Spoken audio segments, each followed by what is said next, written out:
Bay Rays against the New York Yankees. So for the Rays, they're going to be the first to go to bat because we're in the Bronx, we're in Yankee Stadium. They are 64-44. And coming out of the break, Tampa Bay has really been struggling, although they are still second and behind the AL East of the Baltimore Orioles that lead all of baseball. This is still a really good team, but this is a team that starts to need to get right here for Tampa Bay, and we'll see if they can do it. So Johnny Brito, he was the starter today because Domingo Germán was scratched with a physical ailment, so he's going to make a spot start. So he's going to kind of pitch backwards and use his off-speed pitches according to the Yes Network side of it. That's what I'm going to have today for you. So Yandy Diaz, Wander Franco, and Brandon Lowe will be leading off to open this top of the first. I'm going to give you this entire game with the play-by-play and the game story and all that stuff at hoposportsguy.wordpress.com. We have the question up top of the right part of the YouTube side is, what do the Yankees do at the deadline? Again, the deadline is tomorrow on that side of it, Tuesday, August 1st. You think they should buy or you think they should sell? Because I think this is going to be pretty interesting. Because when I look at the Yankees lineup, again, we'll talk about that more in the bottom of the first. When I look at their lineup, I see a little bit of holes everywhere, not even just on the offense, but defensively, pitching, bench depth. Does not look like the usual team. And I mean, hell, if you want to talk about the other side of it, the Subway Series of the New York Mets, you see them selling off. I know Yankees fans aren't probably thinking about that at this point, but that's probably got to be the right move to make. So Aaron Boone is getting set, and Yandy Diaz is getting set to check in here. So I was able to get this just a couple minutes before being under the gun. Only a 5% chance of rain. I'm not really going to have that. Yandy Diaz takes a ball inside from Johnny Brito. And for Yandy Diaz, again, 315, 14 bombs, 51 RBI, 61 runs scored, 44 walks, 64 strikeouts. And Brito's second pitch of the day, this one is fouled down the first base line, and we'll do it again. It was 98. Diaz was a little bit late on it. That's no surprise. Against first-time opportunity for me to look at Johnny Brito on this. I know about Domingo Germán. I know about the no-hitter on that side several weeks ago, but with the physical in, obviously what Brito can do. Maybe see that back-end pitching depth for the Yankees and have some hope for it on that side because he's still relatively young, is Brito on that end. Because when you think about around 25, 26, it's pretty good, especially when you got a live arm like that. So pitch clock down, 3. Brito delivers a fastball way inside. Yandy Diaz wanted to see the count swell to 3-1. No matter what happens, Wander Franco will be next. Again, for Yandy, 31 years of age, ran one of his best years on a 3-year, $24 million contract. And a fastball is served in the right field. And Giancarlo Stanton, yes, Giancarlo Stanton, he's in the outfield. They'll play that on a hop. Aaron Judge is the DH today. As Diaz, this was up near his kitchen. He's able to follow it off anyway and serve it softly in the right field. And for Tampa, it's what you would expect under manager Kevin Cash as they give a little hug to Anthony Rizzo on that side. This is a team on both of the sides that they meet 13 times being divisional opponents. A little hug there at first base for Rizzo from Yandy, but Tampa's not going to strike out very much. They like to make contact with the baseball. Wander Franco's going to pop this one up. Shallow left field. And this is going to be picked up on that side by the Yankees, and it's 1 away now. And this will now bring up Brandon Lowe. I want to make sure that I go in particulars in there. Jake Bowers is playing in the left field, so this will bring up Brandon Lowe. 226, 13 bombs, 40 RBI, and 760 OPS in 70 games this season. For the Yankees lineup, it's going to look a little bit regular on that side at the bottom of the first, but there's been a lot of time missed with injuries. So Brandon Lowe, again, 226. He does have some power, but it's not like Nathaniel, but he's still pretty darn good nonetheless. This fastball is a dot, bottom right part of the strike zone. It's 1-0. So 226 for Brandon Lowe. Again, on that side, he does have a lot of power. Not as much as Nathaniel, as we said on that end, but you still got to watch out for it. He's one of the guys that can definitely swing for the fences. 0-1 pitch, still waiting to be delivered. And this one is lifted. This is right field side. Is it going to be gone? It's a short portion, right? Yes, it is. And Brandon Lowe muscles up on that short right field side. Make it 2-0 Rays. So the over-under on the MLB RotoWire part of the lines was 9.5. And we're already 2 runs to the good on that, and just 380 feet, but it's the short right field side of it. And Brandon Lowe makes it 2-0 Rays. So for Randy Arozarena, got the day off yesterday. He's going to be penciling the lineup. He's going to be batting cleanup, but Brandon Law just kind of did that right now as he's running to the tunnel now. Everybody's got their hands. If you love to do that a lot in the baseball practice and celebrations, Arozarena takes a fastball low at the feet. 1-0 for Randy. Again, for me, I've seen Randy Arozarena a lot, especially if you watch Tampa in the playoffs. He's one of my favorite players to watch. I love that complete skill that he's got, that moxie, and every time he does that little shoulder pose with the forearms, anytime he gets a base hit, you got to love that side of it. Never afraid to show you how he's feeling. You can see it written all over his face, and more often than not, he's going to have success. 2-0 pitch. Fastball cued off the end, and this will be an easy throw over from Torres to Rizzo, and it's 2 outs. On top of the first, so Brito, 11 pitches into his day, he's already served up a 2-run bomb to Brandon Lowe. And again, that was a fastball on the inside part of the plate, high left corner. And Lowe was able to just get it right into his happy zone, and he did not miss it. Luke Raley is batting 5th. He's in right field. Sometimes he's a switch with the infield, but lefty side for the bat, but he's in right field today. 268 for Raley. This is a off-speed pitch, just on the right side of the box. So it's going to be 2-0. Tampa's got the lead. It's 2 outs in the top of the first against the New York Yankees. We're in the Bronx. John out here with you here today. On this side, 1-0 pitch. And this is a fastball that just goes off the outside of the black. 1-1. Luke Raley, 268, 15 bombs, 40 RBI, and an 887 OPS on this side. So he's another one of those guys that has power. A lot of Tampa Rays are mixing between 15, 20 home runs. So you got to watch out for them to jump on. He tried to jump on an off-speed pitch. He's way out in front, 1-2 against Raley. So Brito, again, 15 pitches for the top of the first. Wouldn't sound too bad, but he's already got 2 runs against him. And for the Yankees bullpen, you kind of know what that looks like on the back end of it. You want to get them too overworked. And again, he got him with the off-speed pitch. So he does surrender too, but he does get a strikeout to end it. So when the Yankees go to bat in the bottom of the first, they're down 2-0. Come right back.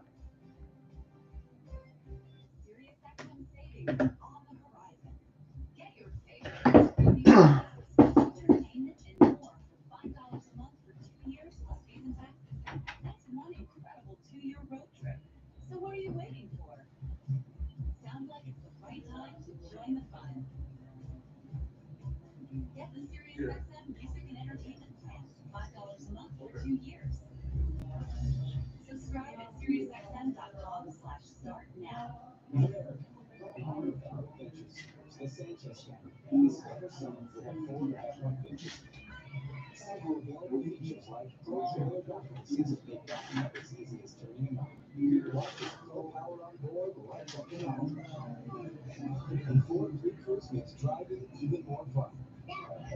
Returning F-150 XLT AC Plan Blessings release an F-150 for $479 a month for 36 months with 0 cash due at signing.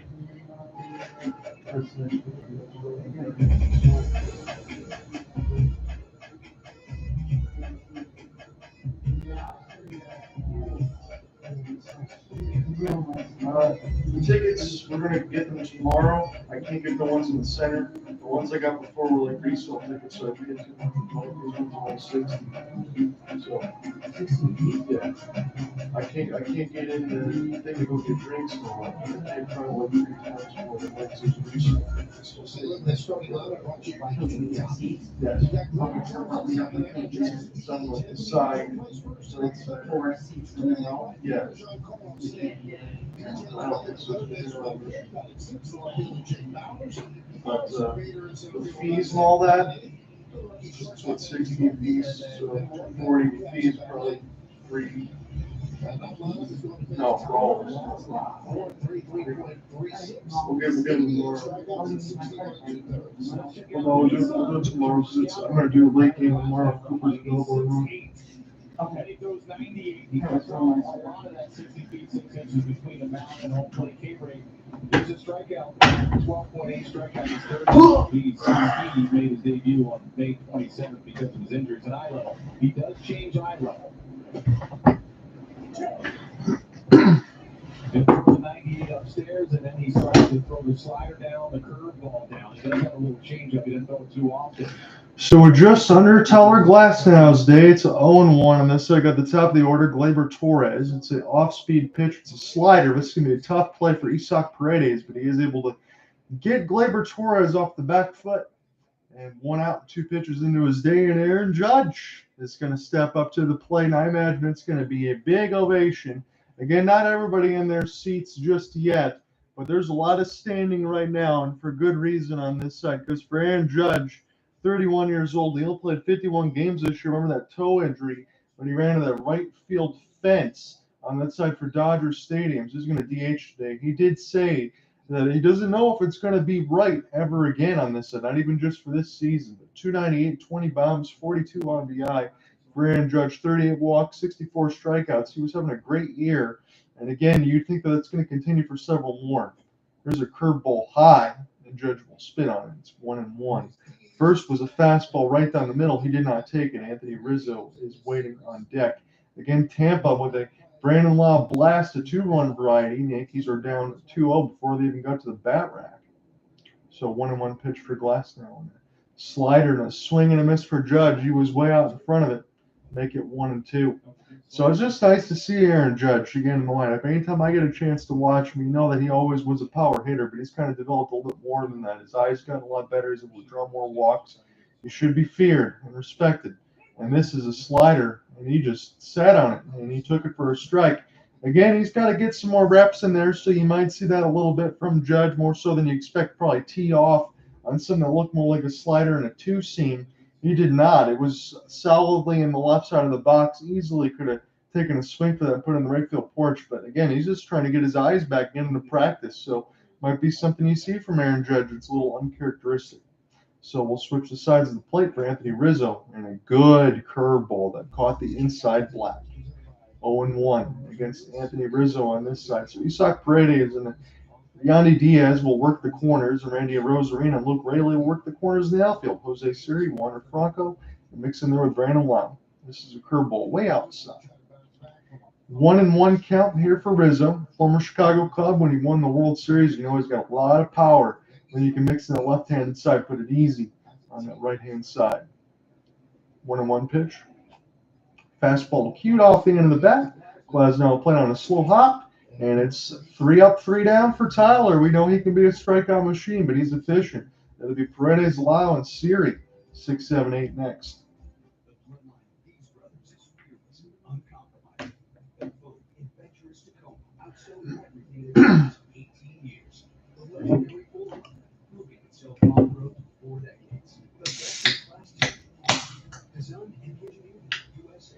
And introducing the powerfully efficient Sequoia, all new from the ground up with technology and comfort for all. Toyota's 4 brothers, simply rivalry at its finest.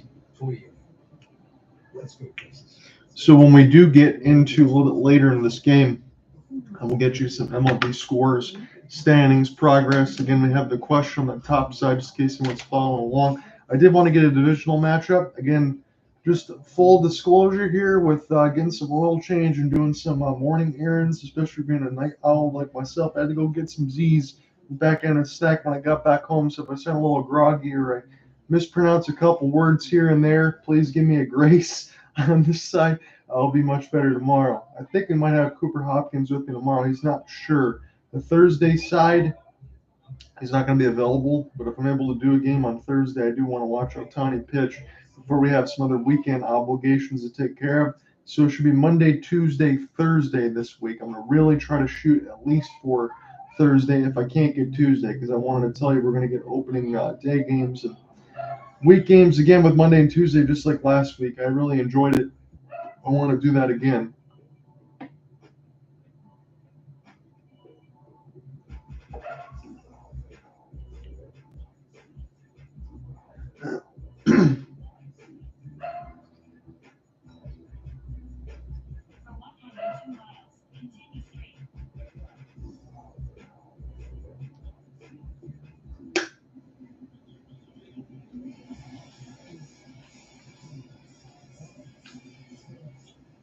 season at MLBshop.com. Check out the largest selection of authentic caps, t-shirts, collectibles, and more.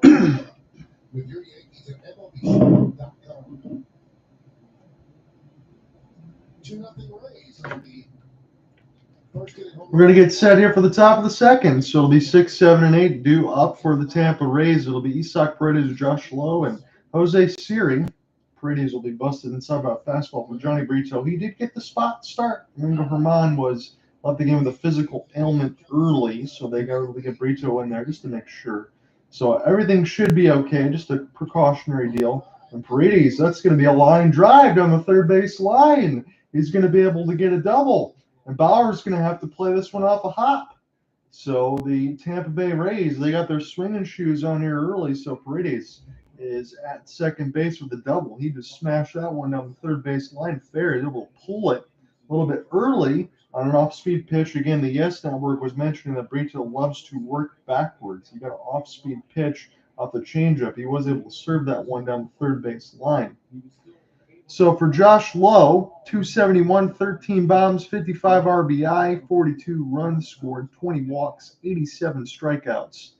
He's 25, and he's got team control until the end of the decade on this side. Tampa does not really pay a bunch of players unless you want to talk about Wander Franco when we bring that back up again. 22-year-old on that side has 11-year, $182 million contract. It's the largest ever in Tampa's organizational history. But for Josh Lowe, he's another one of those guys that gives you heavy production, and he's under team control with friendly deals. This is going to be fouled up, and we'll see if the third base side is going to be fair. LeMahieu's going to give it a look, but this goes up into the netting. Former Birmingham brother Rice standout on that side for Michigan. I always have to give him that throw out there because I'm from Michigan myself. So Brito will be working for pitch number 20 so far into his day. It's no outs in the top of the second, but Paredes is at second. The former Detroit Tiger, again, it pains me to say that on that side, Alavila didn't know what to do with them. The organization did, and Tampa's kind of developed into a power hitter with a good defender as well. 0-2 here for Lowe. And this is another one. This is going to be into shallow left field. Bowers will take a few steps, camp underneath it, and make the catch. One away. Jose Siri, he does have some speed. He's batting eighth. 226, 20 bombs, 42 RBI. Here's the interesting thing for Siri. As we said, the 20 bombs, I should have bolded that in my notes. But he changed for power. He was more of a guy from the Houston Astros. I know he's mixed in a few spot starts here and there, more of a platoon player. But he could get maybe 25 points more on his average, but he was only getting 2 or 3 bombs. Now he's got 20. So you take that, you drop the average a little bit for a lot more production. This is going to be a out of third base. Did they get the tag in? And DJ LeMahieu able to get a piece of it there. The throw over from Volpe, that was a nice one. So Volpe threw it right over to DJ LeMahieu at third to be able to get the lead runner for Paredes. He was halfway in between second and third, but he wasn't able to bust it down the line. And the Yankees, with a heads-up play, they are able to get the lead runner. You normally only get the guy at first, but they were able to tag Paredes just before he got into the bag. So Christian Bethancourt, he's going to be the catcher today, and he's going to run at the bottom of the order.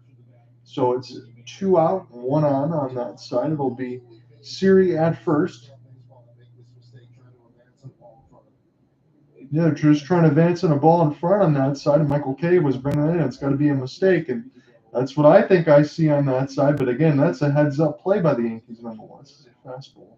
Able to brush in on the shoulders of Bethancourt. 70 games played, 219, 7 bombs, 22 RBI with a 6.22 on base plus slugging. 1-0. Brito again, he's the spot starter today. We'll see how long he goes. Another fastball in the exact same spot, and Bethancourt has to back away from it, make it 2-0. That'll bring back up the top of the order should he reach for Yandy Diaz. The Rays are already up 2-0. Again, there is a particular nugget that I'll throw in there as part of the broadcast. We'll put this in the bottom of the second, so just in case it doesn't run too much longer here. Another disengagement here for Brito, so that is his second. This means that Jose Siri, that does have some speed, although he isn't prone to steal all that much, with the disengagement used, you would think is going to take a big lead here, especially with a 2-0 count. Can't pitch out, though, if you're the Yankees. But you don't want to put more ducks in the pond for Yandy Diaz. Brito. There goes Siri. Fastball inside. Hortvedt with the throw. He is safe. Again, Hortvedt, he is the catcher now on this side for the Yankees because with the injury to Jose Trevino and Kyle Higashioka also getting the day off, Hortvedt's going to have to get some time and really no chance on that side. Brito used both disengagements. Siri's able to take a big lead, and the throw was a little bit wide anyway. That was a good piece for Gleyber Torres just to get a pick of it in the glove, but the Yankees and Aaron Boone, they want to challenge this anyway. If this was in Gleyber Torres' glove as he reached over, the camera angle on yes shows a back pick tag on the left side leg. That's if he has control of the baseball. He might, actually, for Gleyber Torres on that side. So Hortvedt, not the best throw, but a good back pick by Gleyber Torres may get Jose Siri, even with the double disengagement. He had the big lead. It might still be enough. So they made the call on their own. Everybody's got the Apple iPads. I think it's everything else on that side. This isn't even an MLB call. This is a Yankees call. They feel pretty confident about this one. This could completely spell the end of the top of the second here for the Rays. Runners out. So a good job there for Gleyber Torres off the back pick. He was able to save a right mid throw, and they got Jose Siri. So Bethancourt will have to wait to the top of the third. We'll go to the bottom second. Yankees down 2-0.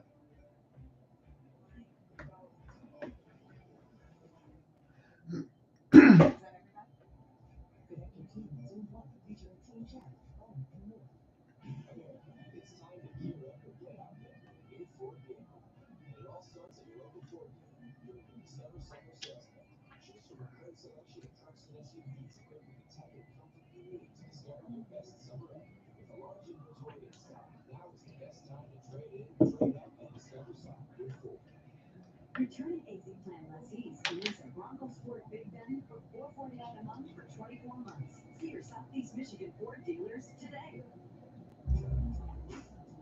Ever wonder why screens have 4 corners? To perfectly show off our 8 corners. And Jet's better because it has to be.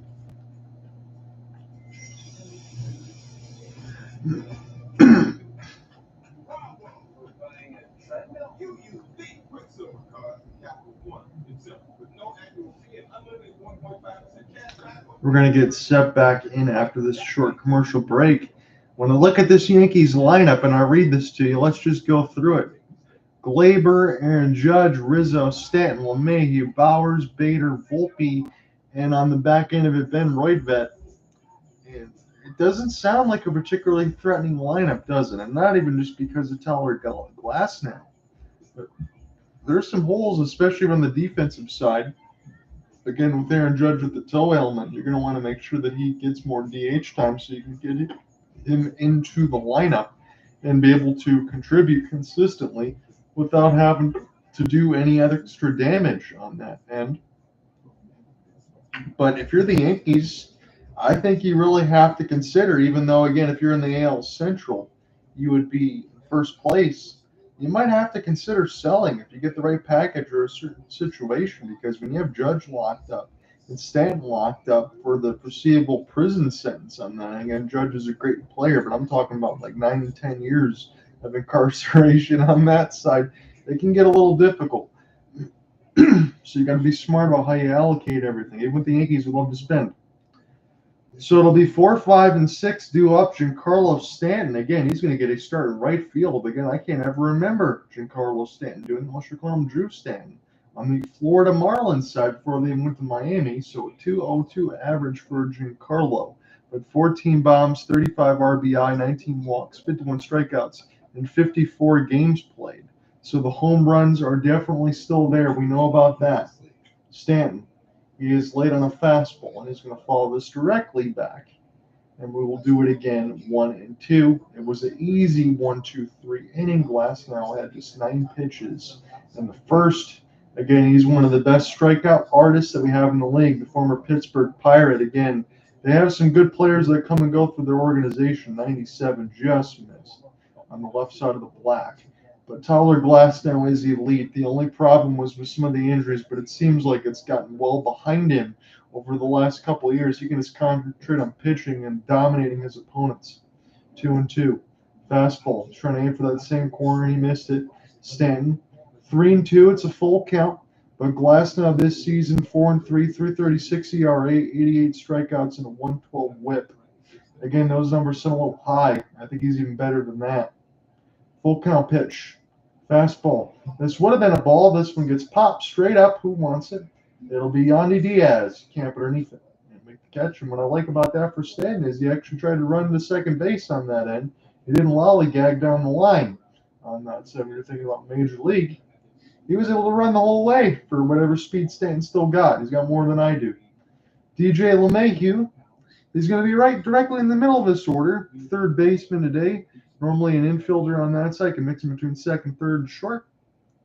234 average, 35 years old now as DJ. He's been doing this for a long time. Curveball. He gets a friendly call, does Glasnow. LeMahieu's not going to like that one. He's going to have to dig back into the box.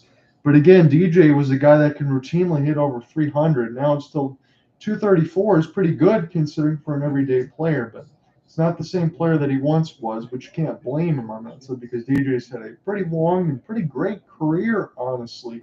The numbers have been through the roof. Again, Birmingham Brother Rice High School in Michigan on that side. I remember when I worked with the Oakland Press, I got a chance to see him a lot when he was playing in high school and hear about some of his numbers and all the things in the call-ins. He's always been that good, and he was consistently good in the major leagues. Again, you have a back-end contract that I think it'll age out decently. He'll be one of the pretty much average major leaguers now at this point, but DJ he's been great for a long time. He's had a great career, and it's good for him.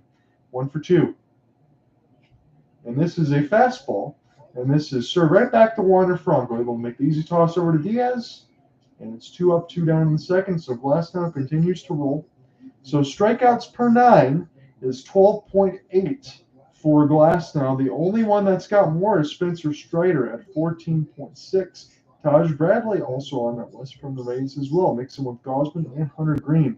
Hunter Green is the starter, the young starter for the Reds that can routinely throw 102 per pitch. So Glasnow, again, we're talking about elite as far as the strikeout prospects. That tells you everything you need to know. Slider at 84. Bottom right side of the box, and Bowers will take it for a strike. So the Bowers at 6, you might go in order again. Harrison Bader to be set to lead off in the bottom of the third. A swing and a miss off a gorgeous curveball at 84. Make it 0-2. That bottom just dropped right out of that. Not really a 12-6, just a standard curveball. Had a lot of spin on it. Just fell right out of the zone. So 0-2, Bowers up against it right now. He didn't look too comfortable in the first 2 pitches. And there's a hanger. Bowers gives it a ride. This is near the wall. Gone. He didn't look comfortable on a couple of those pitches, but Tyler Glasnow hung a curveball, and Bauer was able to wait on it and hit it out of the zone. Mercy me, I didn't see that coming. 401 feet, exit velocity about 99 miles an hour. And the Yankees get on board of the home run. It's 2-1 now. So that's a mistake pitch from Tyler Glasnow, and Bauer is able to wait on that curveball, and he got the great end of the bat on it, and he served it in toward right center field portion. And now Harrison Bader, who does have a little bit of home run power, will get a chance to bat again, as it's a slider at 89, and this one is just missed, and that was a really good swing for Bowers. Again, more of a platoon guy, but that's power anywhere. That's 400 feet. Bader, fastball, does not get the call, does Glasnow. So Harrison Bader, 260 for his average side of it. 7 bombs, 32 RBI, 27 runs scored, 6 walks, 33 strikeouts. Former St. Louis Cardinal. Fastball, don't know what he was waiting on. Harrison Bader, but he takes it 1-2. It's a 2-1 game now. And again, on this side for the Nuggets that I wanted to mention, Tampa leads the season series so far, 4 games to 3. There's 13 meetings in the division, as this one is swung on and missed. And it's a 2-1 game now for a home run for Jake Bowers. The multiple 8-7 games won by the Rays, a 9-8 win for the Yankees on that side. 6 of the 7 games have been decided by 1 run, and it's 1 run lead for the Rays as we go to the third. And every new Toyota comes with that. Like Tacoma, America's best-selling midsize truck, has the thrill and the ability to get you these kind of views. The Tacoma also has the best resale value in its class. During Toyota's Room of the View event, you can get any new Tacoma with 3.99 APR finance. So we're going to be going to the top of the third inning. Again, how should I say this? Let me know on this. Anybody guys listening in on the YouTube side, I can't call it Twitter Spaces anymore. Do I call it an X space or X marks the spot, or what the hell did Elon change it to? I'm gonna have to do some research on that. So I don't know if I can say Twitter Space, but I'm gonna say it now. I'm gonna say Twitter Space until we get to the MLB deadline, which is tomorrow. That sounds okay. Not that side. So let's give you some scores in progress as we're waiting on the third inning of our game between the Rays and the Yankees. 2-0 lead for the Marlins. It's top fourth there at Lone Depot Park in Miami. It's 1-1 top third between the Brewers and the Nats at Nationals Park. Again, in our game in progress, we're going to the third inning. Rays have a 2-1 lead, 2 shots. One for, let me make sure that I get this right because there's a couple of them. Brandon Lowe had a 2-run shot, and on the other side for the New York Yankees, it's Jake Bauers with a solo shot in our game. 2-0 lead for the Orioles over the Blue Jays. Again, they're at Rogers Center. That's a 4-game series on that side. Angels and Braves. It's a 1-0 lead for the LA Angels. Again, they were going for it because you got CJ Cron on the other end that was also added with another piece. Randall Grichuk, I believe, as well. So they already got Lucas Giolito before that. Ohtani, they said they're just rolling the dice for the year. They don't know if he's going to sign, but they're going to make it a good one now. They're going to try to get into the playoffs. In progress games, that's all there is on that side. It's going to be the Reds and Cubs at 8:05 Eastern. All these are Eastern time. Guardians and Astros at 8:10. Padres Rockies at 8:40. Be the Red Sox and Mariners 9:40. Cooper Hopkins might do the game with me tomorrow. We'll switch over to Red Sox Mariners if that is the case. And the late game, not so late, Diamondbacks and Giants at 9:45 Eastern. Get back into the play-by-play.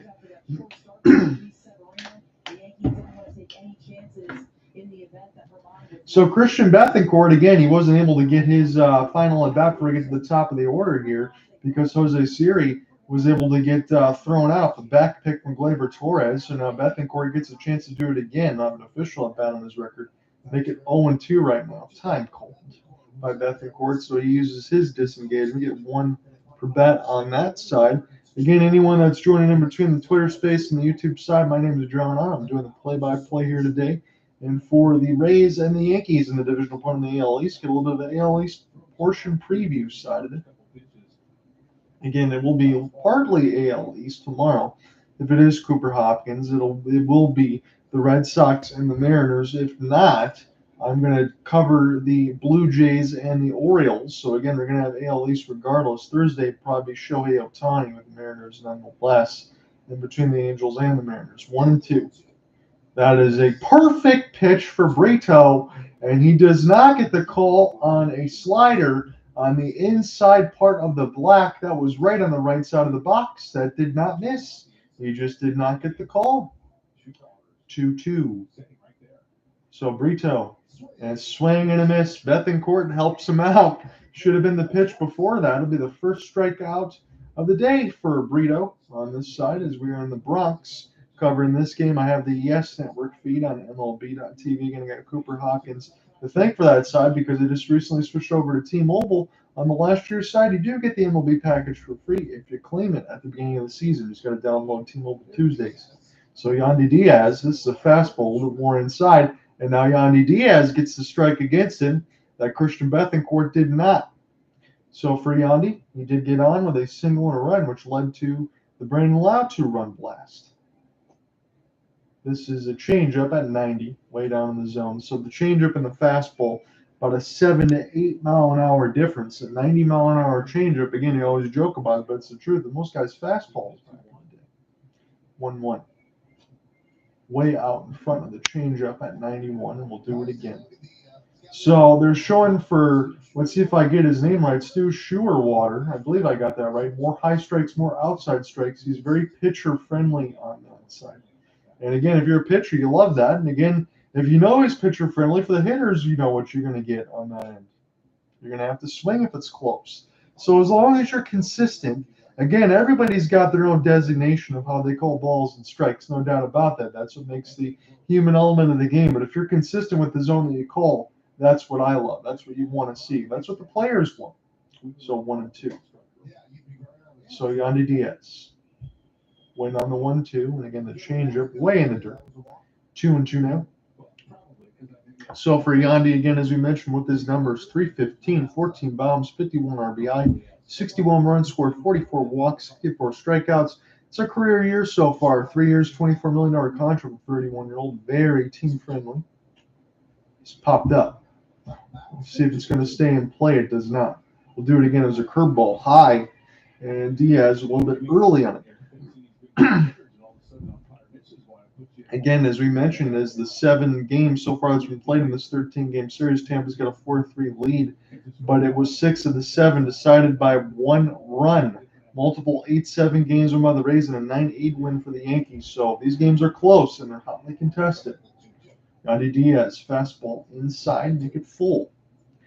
Wander Franco will be next, as Yandy is going to wait on the full count pitch. So for Johnny Brito in this spot start right now, again, he's giving up the 2-run shot to Brandon Lowe, but I feel like he's got some good velocity and got some off-speed stuff to work with.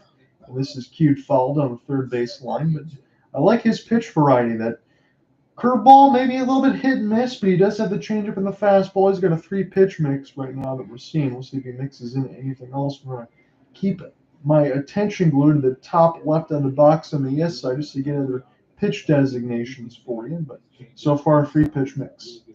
Full count. This is the second time. We're going to try this again. Brito rocks and delivers. And this is a fastball that was cued in off his hands and directly do it again. So another foul ball as Diaz continues to stay alive. Again, he's mixed 44 walks on that side of it, only 64 strikeouts.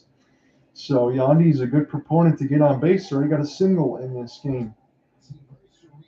So down to 1. Brito's able to get the pitch off, and this is a nice backhanded stab by LeMahieu. Throws over to Rizzo, and Diaz is out. So DJ can still flash the weather a little bit.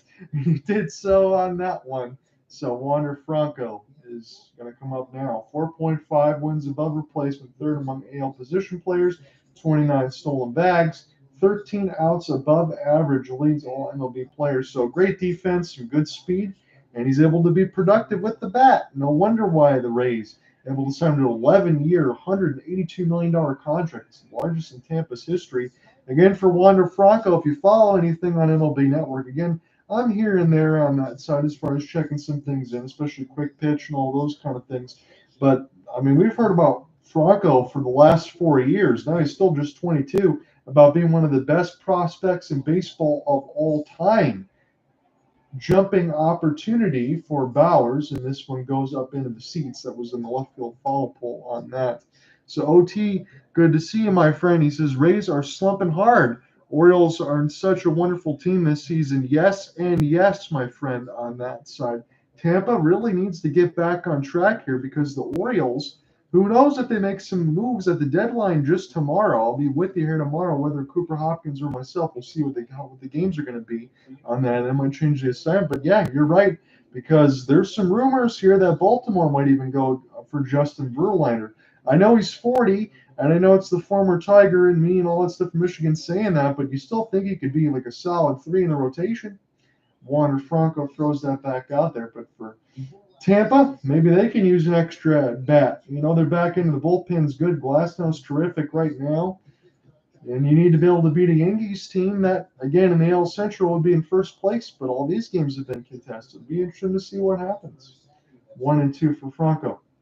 This is a slider in on the hands that was down the first base side. Ball boy had to look right out for that. So Brito would exactly be 15 pitches per inning on this side if he does get Franco out here. It's 2 out and nobody on. It's a 2-1 lead for the Tampa Bay Rays over the New York Yankees. We are in the Bronx at New Yankee Stadium. Can I still say that? 1-2 is the count.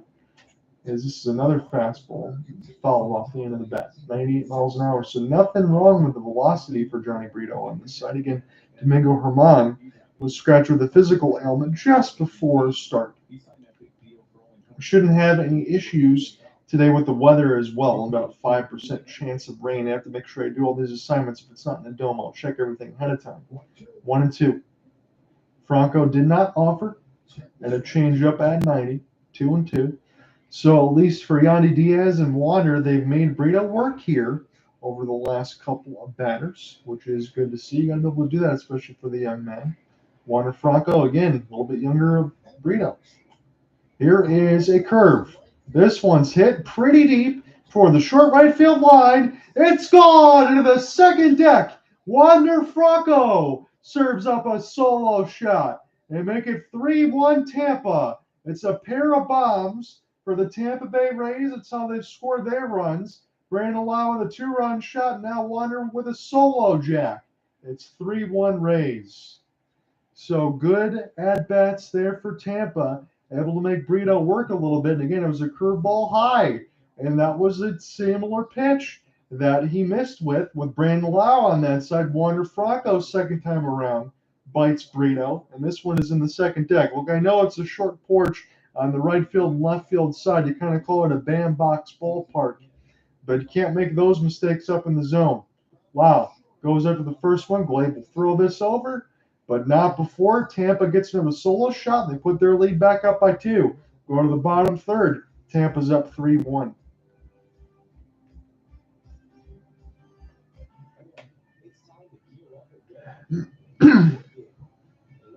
So again, we talked about we're in the middle of the commercial break.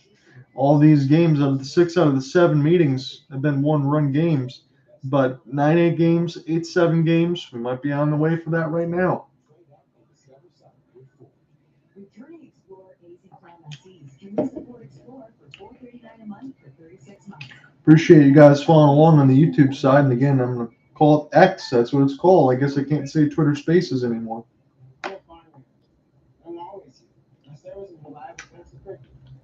Reliable service deserves a 3-5 default. Smile, you're on cricket. Hey, Ben, how'd you sleep? Crazy good. That sleep expert guy at Mattress Firm said he had like 20. So the Padres and the Rockies would just be getting underway, but there is a rain delay. That's why you always have to check the weather reports on that side. I'm going to try to cover as much as I can during the summer. Again, I'm going to have another weekend side of it. OT knows this because he's been listening on printing the broadcast, and I appreciate you, my friend, over the early week for Monday and Tuesday. But again, when I get back, probably Tuesday or Wednesday on this side for next week's side, I'll try to get a game in next week. And then I think by the end of August will be the NHL 24 beta for PS5 series, PS4, and Xbox One consoles. So I'll probably be away for a few days on the end of the month to cover some of that stuff again for Cooper Hopkins and Alec Nava. They're still on the last generation hardware. So unfortunately, I can't play with a couple of my buddies on that side, but I will give you a review of it, and I will do a little bit of a radio show on the space and on that side for YouTube as well, just to give you my thoughts. Again, I haven't bought a retail game for NHL since 21. I played the beta for 22 and 23, and nothing was changed, not even the menus on that end. There's no exaggeration. So for 24 with the cross-play side, and the new rosters, it's certainly been a while. I want to get back into it. I'm going to buy the game. But if it's bad, I'm going to tell you it's bad. I don't pull punches on that side. Those can be a little bit more unedited, and not so much the broadcast to keep these PG, because I want to keep these professional. So we get to the bottom part of the order here for the Yanks. That'll be 8-9-1. Anthony Volpe, he is the 22-year-old with a ton of potential. Again, 207 batting average with 13 home runs, 36 RBI, 44 runs scored, 35 walks, 110 strikeouts. That's kind of what happens with a young player on that. So I saw Josh Young for the Texas Rangers. He had about 130 strikeouts, but for Josh Young, in comparison to Volpe, Again, they're both in middle infielders between shortstop and third. You can mix and match. Young is batting about 275. So when you got 35, about 30 bombs and about a 65 point more average, a little bit different. So 1 and 2 for Volpe. And he's going to get a good piece of this fastball. He's going to serve it into center field, and Jose Siri is going to play on a couple hops. So Volpe makes me eat my words a little bit. That's good for Yankees fans on that end. So it goes to Ben Roitvet. So Roitvet, 25 years of age. He's going to be the third catcher behind Jose Trevino and Kyle Higashioka. But really, he's going to be the second because Trevino may miss, I believe, the rest of the year. So the starting backstop for the Yankees, again, he does have some power and some average. He's not going to get as much time. So Roitvet is going to get this opportunity. He's got to make the most of it. 95 miles an hour fastball. Right in on the knees, and he follows this one back. So just 8 games for Ben. 154 average, 1 RBI. So we will see as Roitvet continues to play what those numbers will manifest into. Glass now has a runner to deal with on first. Hasn't had really worry about that. It's just the solo shot. So the one disengagement is used. Volpe gets sent back. Yandy Diaz catches one off the hop. He is safe. 0-1 count still here for Ben Roitvet. When you get back over to it, it'll bring up Gleyber Torres. Pretty interesting for me that he would be the lead lineup. Again, it kind of depends on what you want to do with Harrison Bader, but you think with 254, you could still use him to kind of be a leadoff and then mix in with, I would say, Torres and probably Judge and Rizzo on that end. That's kind of how I would construct the lineup. But that's what Aaron Boone is going with today, and if that is the usual suspect, I would think you want to have a guy with speed and mix in there with the power of Gleyber as you kind of get some work there. Runner goes. And a fly ball is going to go right to Randy Arozarena as he camps underneath it. I have to settle it back there for Volpe. So 1 up and 1 down. Volpe is at first off the single, and Gleyber Torres will get his second opportunity of the day. Second baseman, righty bat, 258, 16 bombs, 44 RBI, 57 runs scored, 39 walks, and 60 strikeouts. 26 years old. He's in some of those arbitration years. He'll be a free agent in 2025. Gleyber Torres was one of those pieces that was able to get picked up from the Chicago Cubs when they traded back and forth for Aroldis Chapman. Remember that was the rental run. The Cubs won the World Series. Gleyber Torres went to the Yankees, and they got Chapman back. But now Chapman went to KC, and now he's in Texas still throwing 103 miles an hour. Kind of crazy that the Cuban Missile's still doing all that, considering – remember him at 18 with the Cincinnati Reds, and now he's still getting a Texas Rangers franchise record at 103 miles per hour on his pitch. That's how good he still is. So 0-1 for Torres. He took a curveball for a strike. And now he was blown away at the fastball. He's behind it now, 0-2, 96 miles an hour on the 4-seam. Again, for Glasnow, kind of a 4-seam, a 2-seam, a curveball, a changeup, a little bit of a slider mix. He's got 5 pitches he will use. Primarily, will use 4 of those 5 and mix in a couple different fastballs. This is up in the zone. Gleyber Torres gets a piece of it. Siri catches it on the warning track. Just a couple steps shy of the wall. That's about 405 at center. And he hit that one about 400 feet. Aaron Judge has 1 duck on the pond here. 297. He took a very curious strikeout in the first. I only say that because if Aaron Judge had more games underneath his belt this season, wouldn't be trying to look so many at pitches, but he kind of took a changeup right in the middle of the zone. Don't think he's going to do that again. So Glasnow, it's 0-1 for his day. Don't think you're going to get another one of those again. It's a fastball in, and Judge able to look on it. 1-0. And Michael K is talking about this right now. I was kind of bringing this up in my broadcast as well, so good on him. I'm glad I mentioned it. It makes me feel a little bit smart because it's going to be interesting to see how they work against Judge here as he comes back, just to try to get his eyes and everything else underneath him. Again, that's a very real thing for Aaron Judge on that side, even for as good as he is. He's only played 51 games this year. So, again, it doesn't matter how good you are. This is major leagues on that side, but they can definitely pick you apart. You got to get your timing back, your fundamentals, your eyes, everything else like that. You can't just walk into it. Former Tiger Jamer Candelario departed from my Nats, is now a Cub. Any memories of his days in Detroit that you would like to share? Jamer was pretty good in that middle infield on that side, and he did have some surprising power. OT on that end. I would like to think that Jamer could at least get you 15, 20 bombs when he's really rolling. The only issues for me is he could get very hot and cold, but you can put him in that middle of the order in that switch bat, and he can do some damage. But when he really gets hot, he really gets going. Judge draws a walk, so I did like Jamer here, and I was glad to see him do well from the Nationals side of it and see what he can do with the Cubs. And let me know about this, because when you talk about the Cubs, aren't they just recently 9-1 as well in the last 10?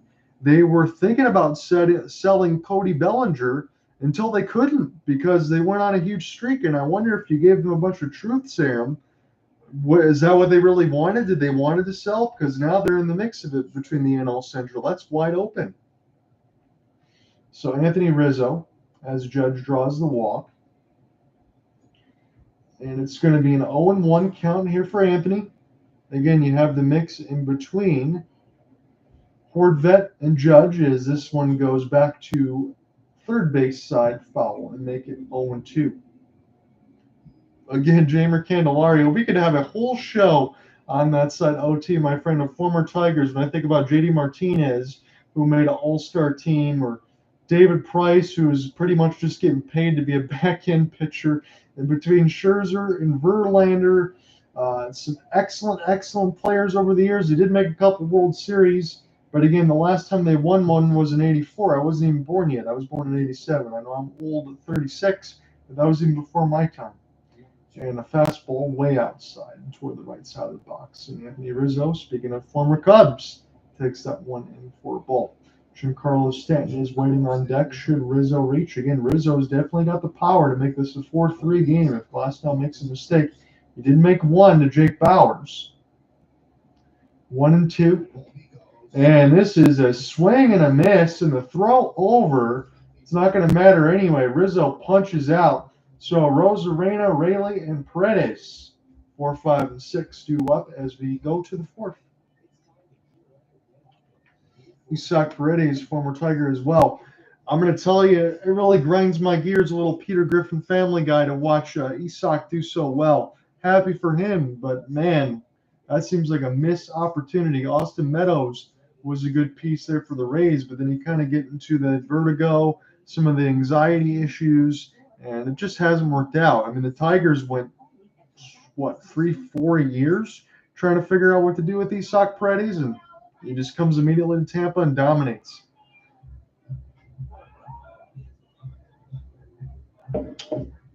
I'm hoping Scott Harris can kind of start to get things going. For me, it probably takes 3 years before the Tigers get off the mat. That's going to sound hyperbolic to some of you, but think about it. Al Avila was here for 9 years. And give me some prospects you think that even made the team. There's just nothing. So 9 years of futility sets your franchise back. That's why I think you need 3 years for Scott Harris before you can even judge him. It's rough. It's rough out in the streets, I'll tell you that, between the major teams. So the one vote on that side so far, we'll see if we'll get more on that side. What should the Yankees do before the trade deadline? Buy or sell?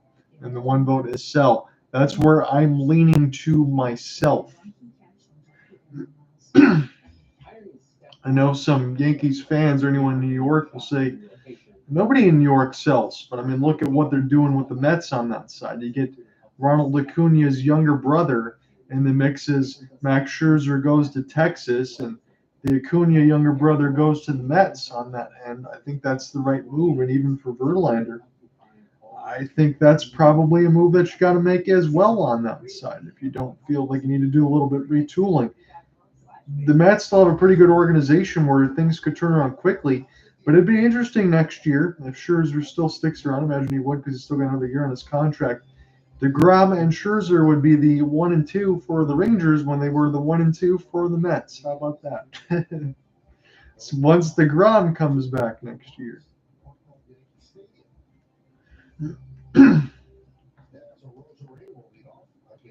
So one of my favorite players in baseball, Randy Arozarena, and Johnny Brito is still back on the hill as a 96-mile-an-hour fastball. It's a little bit inside the kitchen here for Arozarena and make it 1-0. It's a Three home run kind of day. 2 for Tampa and 1 for the Yankees right now. This is a curveball right in the happy zone, but Rosarena just looks at it. 1-1. So you had a 2-run blast for Brandon Lowe. You had a solo shot for Wander Franco and a solo shot for Jake Bowers. And that's where we are right now as a fastball a little bit low. That's a sinker on that side. So sinker, curveball, fastball, changeup is the 4-pitch mix that they're showing for Brito right now. 2-1 against Randy Rosarena.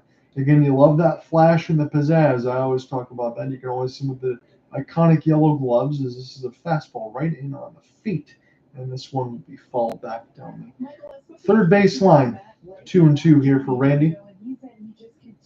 Again, as I flip back on the part of my notes, it'll be Rosarena, Raley, and Paredes, 4, 5, and 6.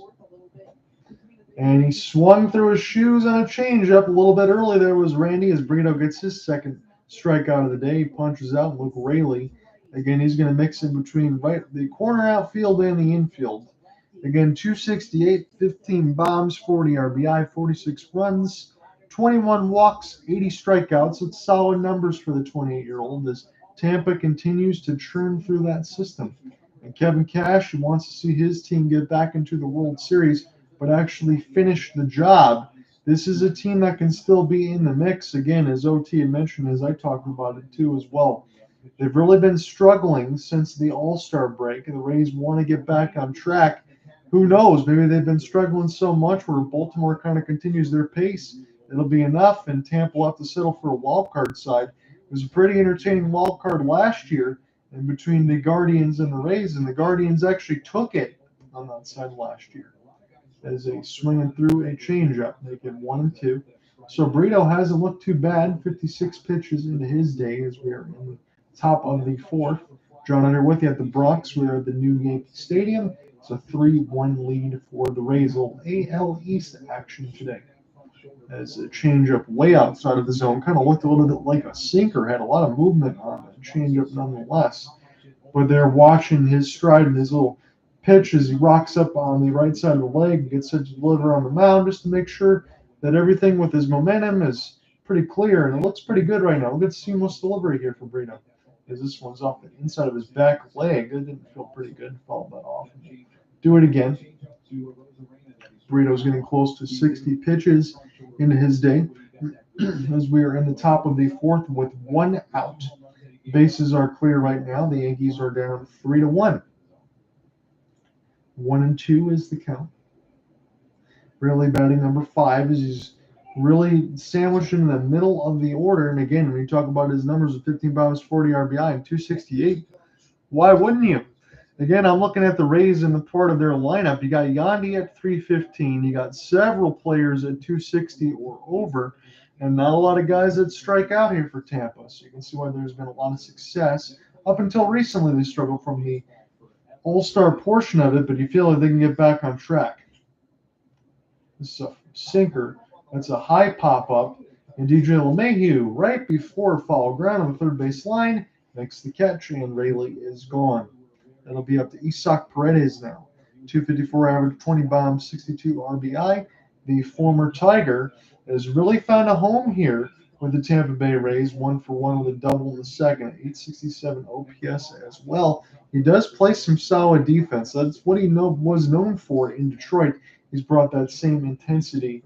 But now at the bat rack in Tampa, he's created some bombs. That's what you wanted to hope to see.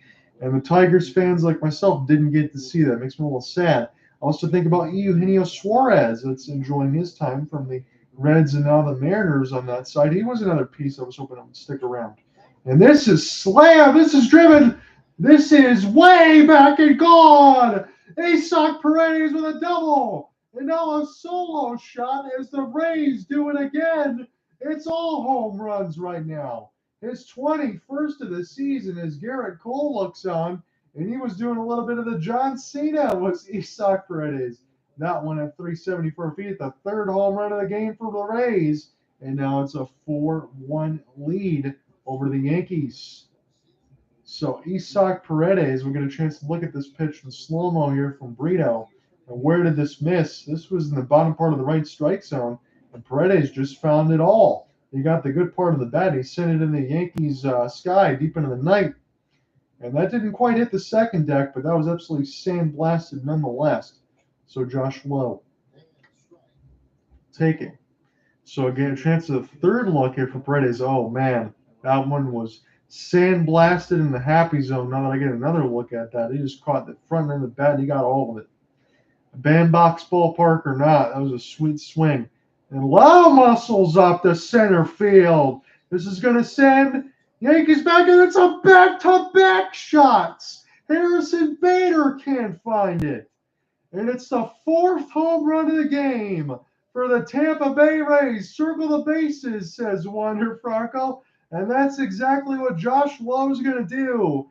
420 feet, 105 miles an hour, and the exit velocity 5-1 Tampa over the Yankees. I know this isn't the same inning like it was in the first when Baltimore scored 7 on the Bronx Bombers, but it's Tampa doing the damage right now. Again, it's 3 solo shots in a 2-run variety on that side, as you have Josh Lowe and Brandon Lowe both going deep, so both the names sound the same, but they're announced different. And then Wander Franco, and then in the mix in between Isaac Paredes as well. That was smoked. And now for Brito, you got to start thinking about getting some other pitchers in the back end warm. Jose Siri with a big swing. He can't find it, though. He misses late on the sinker. Again, these pitchers are up in the strike zone, and they are absolutely hit where they're supposed to be, out of the ballpark. There really isn't any other thing to say. When you hang it, you bang it.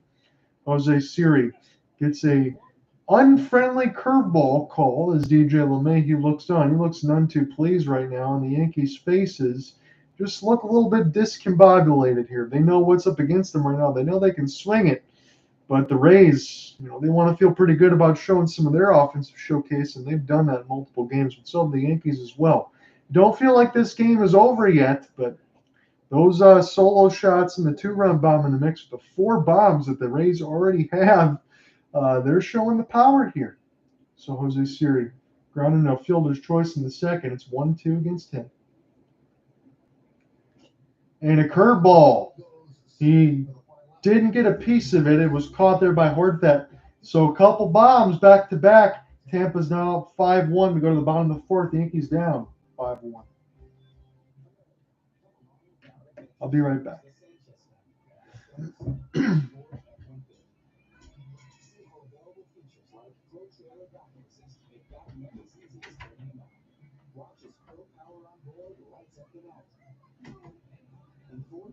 Makes driving even more fun. Returning F-150 XLT Easy Plan lessees can lease an F-150 for $479 a month for 36 months with 0 cash due at signing. You want to be like the greats? First, believe you are. Greatness requires grit, not like that.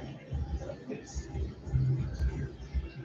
The greats aren't afraid to fail. They're fueled by it. Trophies require greatness, but greatness doesn't require trophies, because greatness isn't about what you've done, it's about what you do next. With the Venture X card from Capital One, you earn 2 times miles on every purchase. You're canceling. You're being too loud. Good choice. Remember, earn 5 times miles on flights and 10 times miles on hotels through Capital One Travel. What's in your wallet?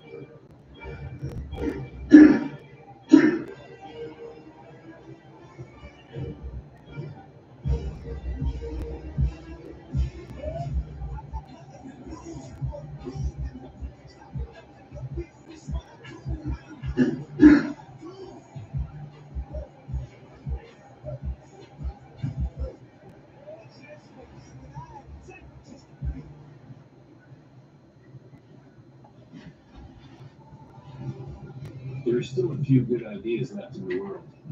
Ours was to make our own tequila. Grab a glass, amigo. Our casa. Sorry about that, guys. I'm going to take a quick bath and break. On that side, I imagine the Yankees are getting tired. The fans, I think, are turning their neck, looking like the ball's going gone in the other way because it's 4 bombs for the Tampa Bay Rays. On this side, it's a 5-1 lead here for Tampa. You just had back-to-back shots from Paredes and Josh Lowe.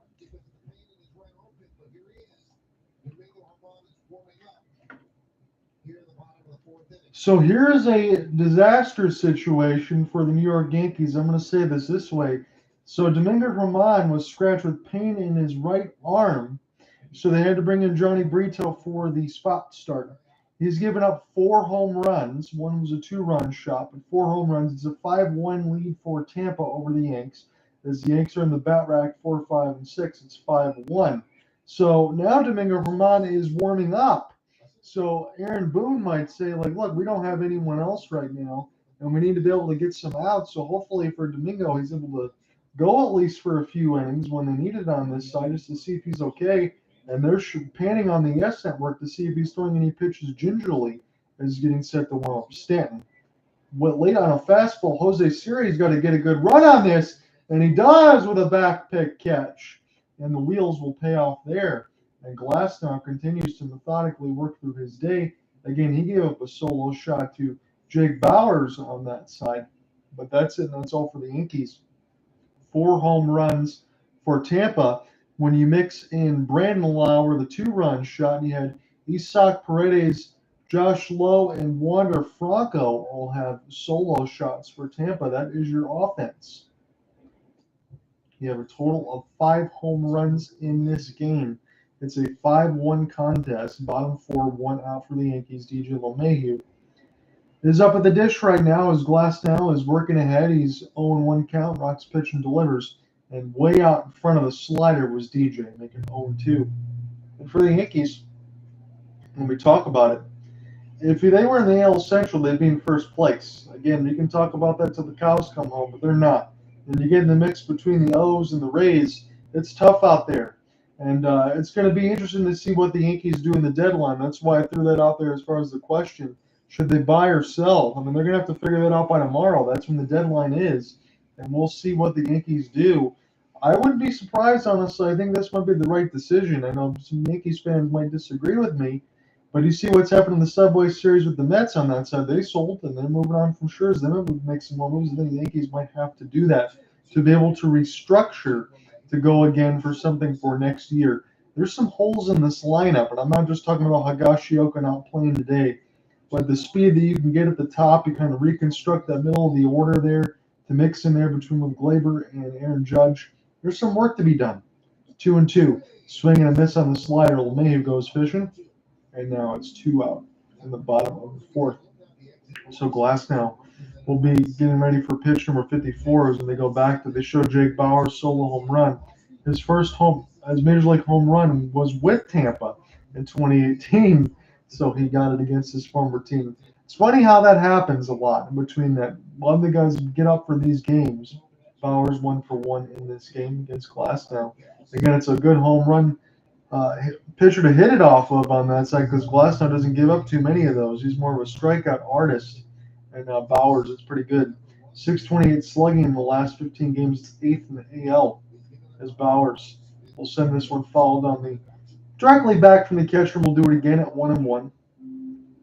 Glasnow trying to get through his day so far from the 4th at least with 60 pitches or less. He's at 55 right now, so a good economical start. You would think that Teller can at least give you a solid 6. That's about the top end of what you get nowadays, but he's one of those pitchers that can definitely at least go 7 if you need to on that end before you go back into the wonderful back end of the bullpen. Again, they're still missing Drew Rasmussen on that side, but when you have some of the other guys that the Rays do have in the back end with Jason Adam and Pete Fairbanks and Colin Poche, you feel pretty good. So a slider at 90, even it back up to 2-2. Bowers will get set to dig back in. He is the only Yankees offense right now, as it's 5-1. John Hunter with you on the Yes Network from MLB TV feed. That's what we're getting here for you today. Swing and a miss and a 97-mile-an-hour fastball right at the knees on the black. It'll be Bethancourt, Diaz, and Franco due up for the Rays. We'll see if Domingo Germán is going to start in the 5th.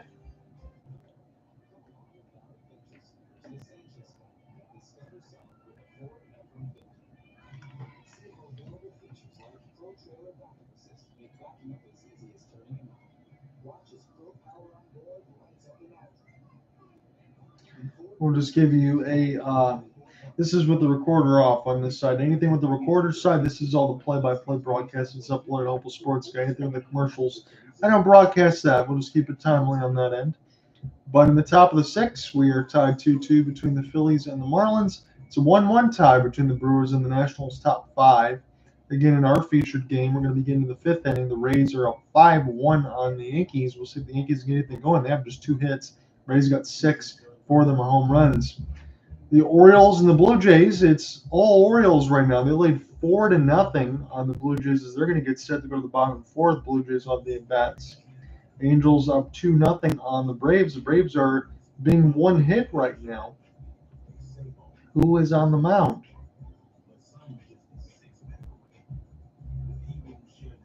Chase Silseth is on the mound for the Angels, the 23-year-old, 2-1, 4.44 ERA, 25 strikeouts, 148 WHIP. Maybe it's a situation where they're just unfamiliar right now. And Charlie Morton has given up 5 hits and 4 runs, 2 earned runs, as the Angels have a 2-0 lead. Reds and Cubs are underway, scoreless, bottom 1. Same thing for the Guardians and the Astros. And the Padres-Rockies game that was supposed to start probably about 40 minutes ago still has not. Got a rain delay in the top of the first.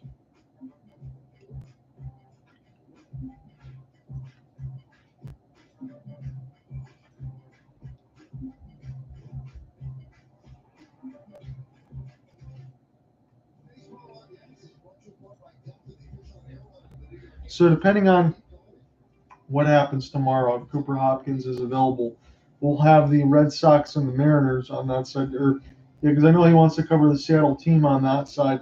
So we will have that. If not, I'm going to cover the Orioles and the Blue Jays. And then Thursday, I probably will, if I'm able to, on that side, cover the Angels and the Mariners because Shohei is going to be on the mound. So Domingo Germán, again, he was supposed to start this game, a little bit of discomfort in his armpit. Now he's going to relieve Johnny Brito in the 5th inning. So we will see now. I can use this in my notes. It's a good thing I didn't scratch this all the way through. But for Domingo Germán, he was the guy that was supposed to start, the 30-year-old right-hander, a 5-7 record, 4.77 ERA, 110 punch-outs, 109 WHIP.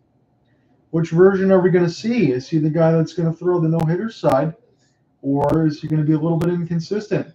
He was unable to catch yesterday, hoping to avoid the IL. He was scratching today's start from armpit discomfort, but here he is.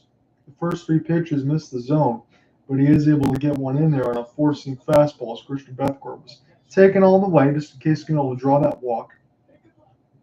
And on the other end, 3-1 pitch. This one is a good pick by Gleyber Torres. We'll throw it over to Rizzo, and 1 up and 1 down in the top of the 5th. So Domingo Germán, again, who was supposed to start, gets the first out of the 5th. He relieves Johnny Brito, who gave up 5 runs, 4 home runs on that side. There was 3 solo shots and a 2-run jack for Brandon Lowe. So it's going to bring up the top of the order here for the Tampa Rays and Yandy Diaz. It's a 93-mile-an-hour fastball directly that splits the plate. Yandy Diaz 1 for 2 with a single in today's game as his slider gets a friendly call way outside, about 4 feet of the strike zone, make it 0-2. So Domingo Germán's going to like that. He's rocking the number 0. Don't see that too often. Change up at 84. Kisses the dirt. Make it a 1-2 count now. This will request a new baseball here. Now it seems like the Bronx is completely packed there in Yankee Stadium in the first inning when started to do some damage with the Brandon Lowe 2-run shot. Didn't get a lot of people in the seats. LeMahieu's easy toss over to Rizzo. From third to first and 2 up, 2 down. So Domingo Germán's day is going to start out pretty good here so far. So we'll see how long he goes. And maybe with the way that the score is, you're not going to see certain other relievers here that you would expect from the Yankees should the game be close. When you think about some other back-end bullpen like Clay Holmes or Wandy Peralta. So Wander Franco has a solo shot in this game. He's 1 for 2. This Domingo Germán will deliver pitch number 10 in his day. And it's 1-0. So Wander Franco, as we said, in the miss of the 11-year, $182 million contract, 267, 13 bombs now and 49 RBIs. It's been updated from today on the site because it's what he's got at this point. He's got a home run and an RBI. Has 93-mile-an-hour splits the plate. So Tampa being very patient. You know, they had a little bit of armpit discomfort. Figured that might be wild. He's just splitting the plate right now. 1-1. Fastball. That's a good pitch. It was borderline, just outside the right part of the box, but Vermont got the call. And as we said, with the home plate umpire behind the plate, a little more pitcher friendly. So if you're close, you will see this on that side. No doubt about it. It will be cold.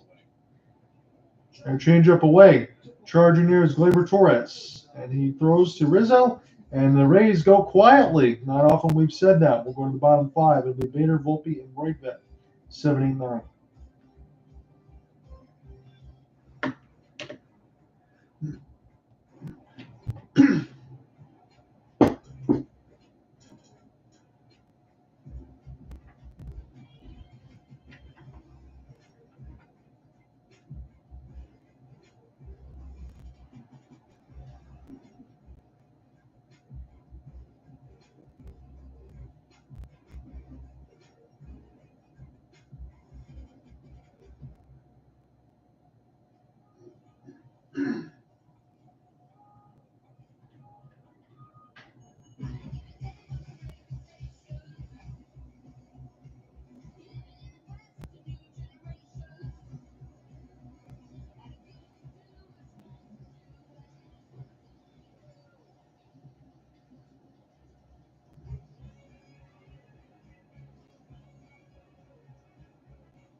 You said close your eyes, don't look down.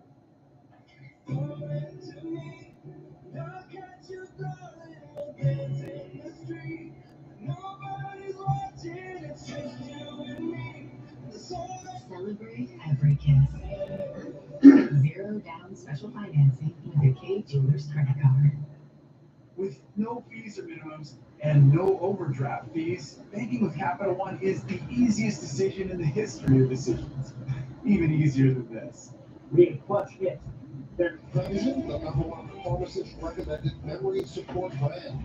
On this day, in 1936, it was the first day that Joe DiMaggio ever appeared in center field for the New York Yankees. Had a nice run there. Just a little bit. You know, I remember meeting him early in my Yankee career, 96, 97.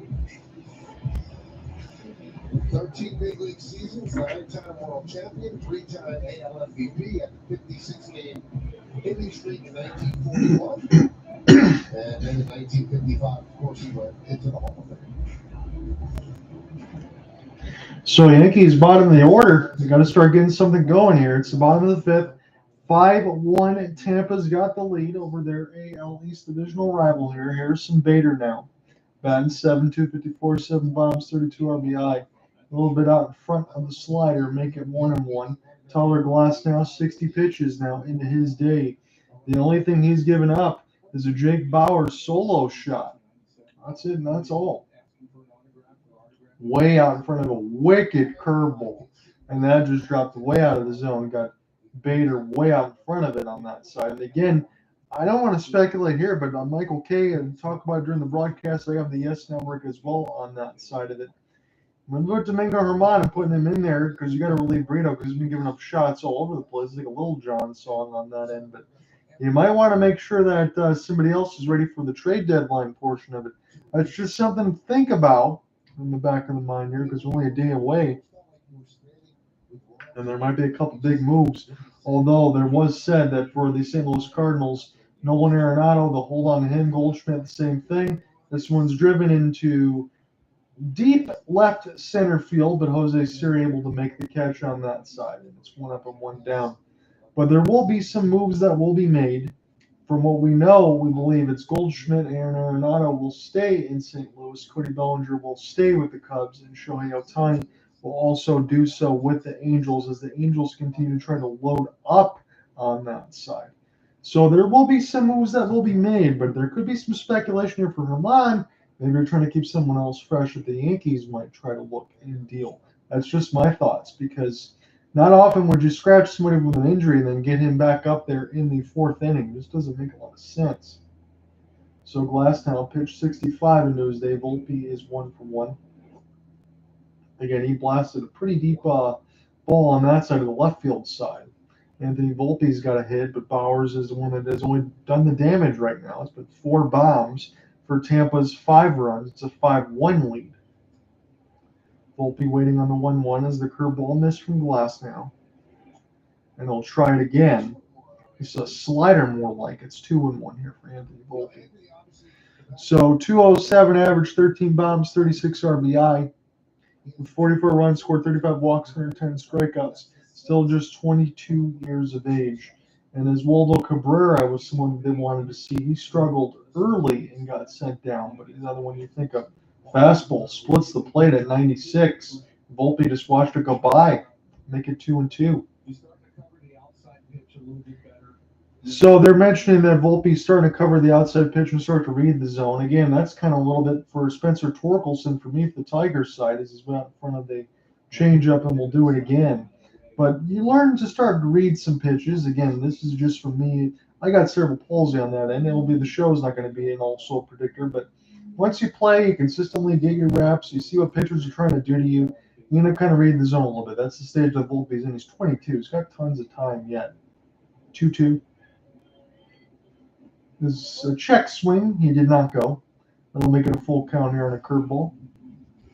No runners here. It's the bases are empty here in the bottom 5. John out here with you. We are in the Bronx at New Yankee Stadium. So full count against Anthony Volpe, but the Yankees need some runs. They're down 5-1.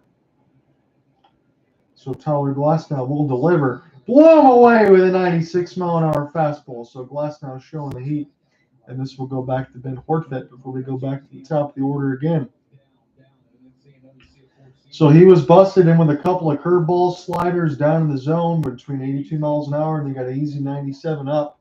That's just good pitching there for Glasnow, trying to change the velocity, change that eye level, and really nothing Anthony Volpe could do. He kind of got carved up.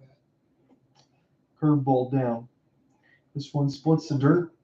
Fly out in the 3rd for Ben Hortvedt. Again, he's a 3rd catcher here because Jose Trevino, he's probably going to miss the rest of the year. So Mikhail Gashioka, he needs a day off. So Hortvedt's going to get a chance to be in the bottom of the order here for the Yanks. Late on a 96 down the 3rd baseline, and we'll do it again at 1-1.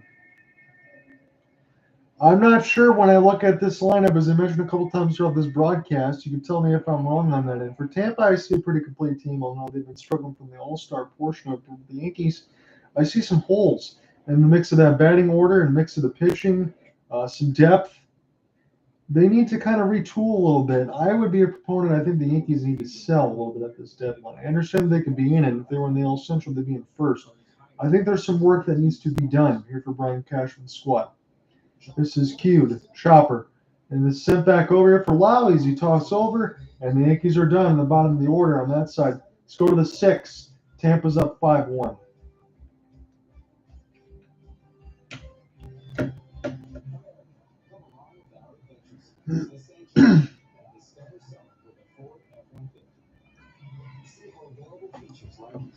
Let me pull up, just for those that are listening, I appreciate you guys on the YouTube side and the Twitter side, although it's X now. I can't believe you're going to have to say that. Let me look at the Sportsnet MLB trades and see if anything else. We'll do the trade tracker side of it if anything else pops up.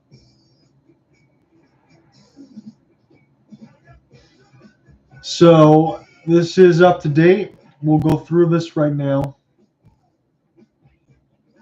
And this was brought up by OT as well. We'll do this for the portion of the broadcast. It was in the middle of the commercial break, but I just pulled up the Sportsnet part of the trade deadline acquisitions. Again, tomorrow we'll figure that out. So the Giants got outfielder RJ Pollock and Mark Mathias. The Mariners got a player to be named later. They go to a player to be named later on that side. Chicago Cubs get Jamer Candelario. The Washington Nationals get DJ Hertz, the left-handed pitching prospect, and Kevin Meade, the infielder. Mark Canha will go to the Milwaukee Brewers as the Mets receive Justin Jarvis. So Canha and Scherzer are moved from the Mets, and now Canha goes to the Brewers, and Scherzer is in the Texas Rangers. Paul Sewald goes to the Arizona Diamondbacks, the closer for the Seattle Mariners. So Dominic Canzone, Josh Rojas, infield prospect Ryan Bliss. If you can't beat him, add him. After a weekend in which C-Log collected 2 saves against the Diamondbacks, Arizona is adding the Mariners closer to their bullpen as they push to make the playoffs the first time since 2017. I would imagine with some of those names on that side, Ryan Bliss has to be a pretty good infield prospect, and the Mariners have to like what they get because they're still in the mix. I don't think you'd want to completely say that you're out of it, but you lost your closer, Aaron Savali from the Guardians. He goes to the Tampa Bay Rays, so he's a good pitching side of it. Kyle Mazzardo, the first base prospect. Again, we talked about Randall Grichuk and C.J. Crone and cash. The Angels get for Jake Madden and Mason Albright. Nicky Lopez went from the Kansas City Royals to the Atlanta Braves. Taylor Hearn, left-handed pitching prospect, goes to the Royals. Again, about 26, 27 years of age now. So I will have to ask Mr. Cooper Hopkins about Mr. Paul Sewald because that was his favorite pitcher on the Mariners side. Again, we covered the opening day game, and he told me that on that side. I know he's gone. So we'll have to talk about some of those additions and maybe what the thought prospect is if I see him tomorrow. So back into our action now in the wild card. The Yankees are still only 3.5 back, only a game back on the Red Sox. The Astros and the Blue Jays are in the mix right now. As this is middle part of the order here, and this is a swing and a miss off the curveball. And Domingo Germán's looked pretty good since just coming back in relief for Brito. Again, he was scratched from the start, and he's looked pretty good right now from the armpit discomfort as we're in the top of the sixth with 1 out here for the Rays. Trade deadline special is going to be about 2:30 Eastern on Yes.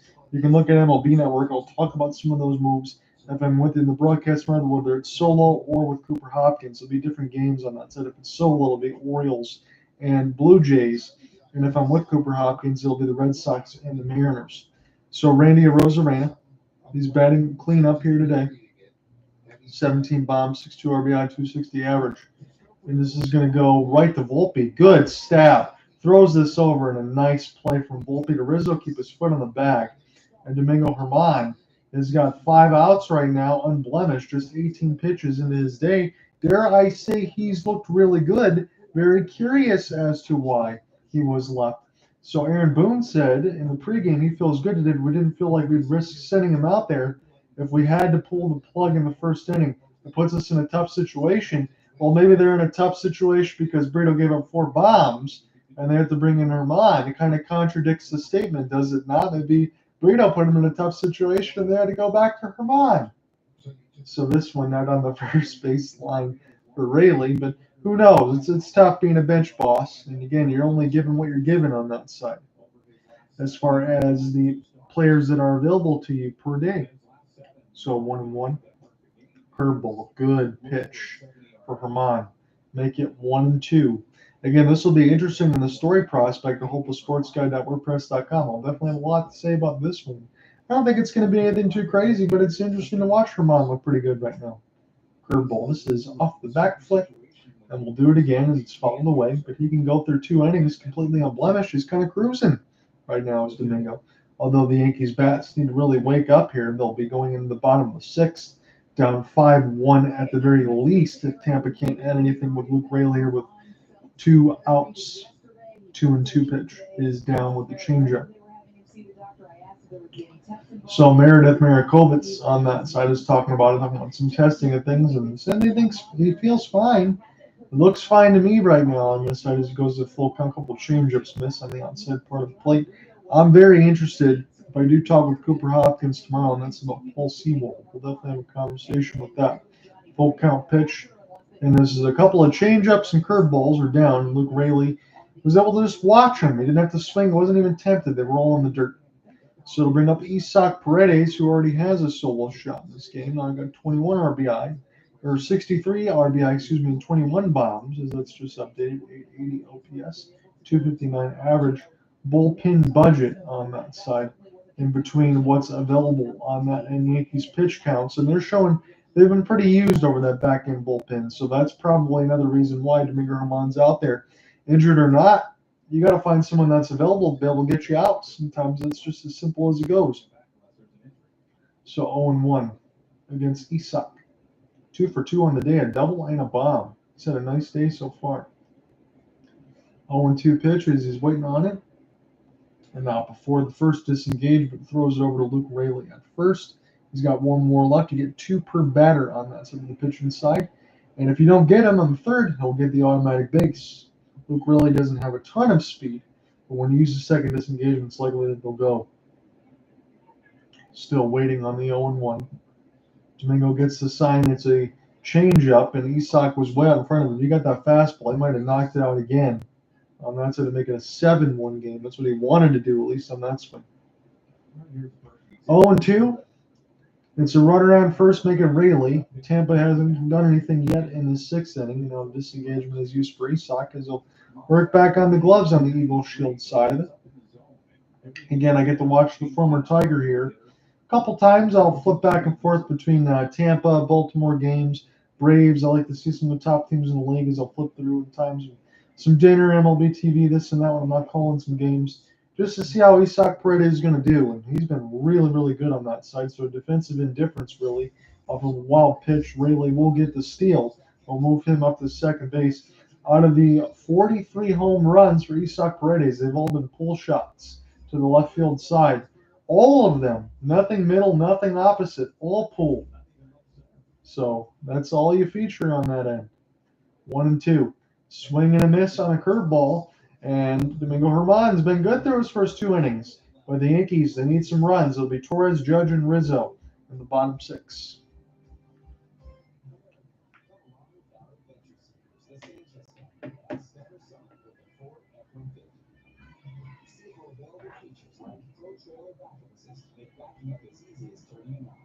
Watch as Pro Power on board lights up the night.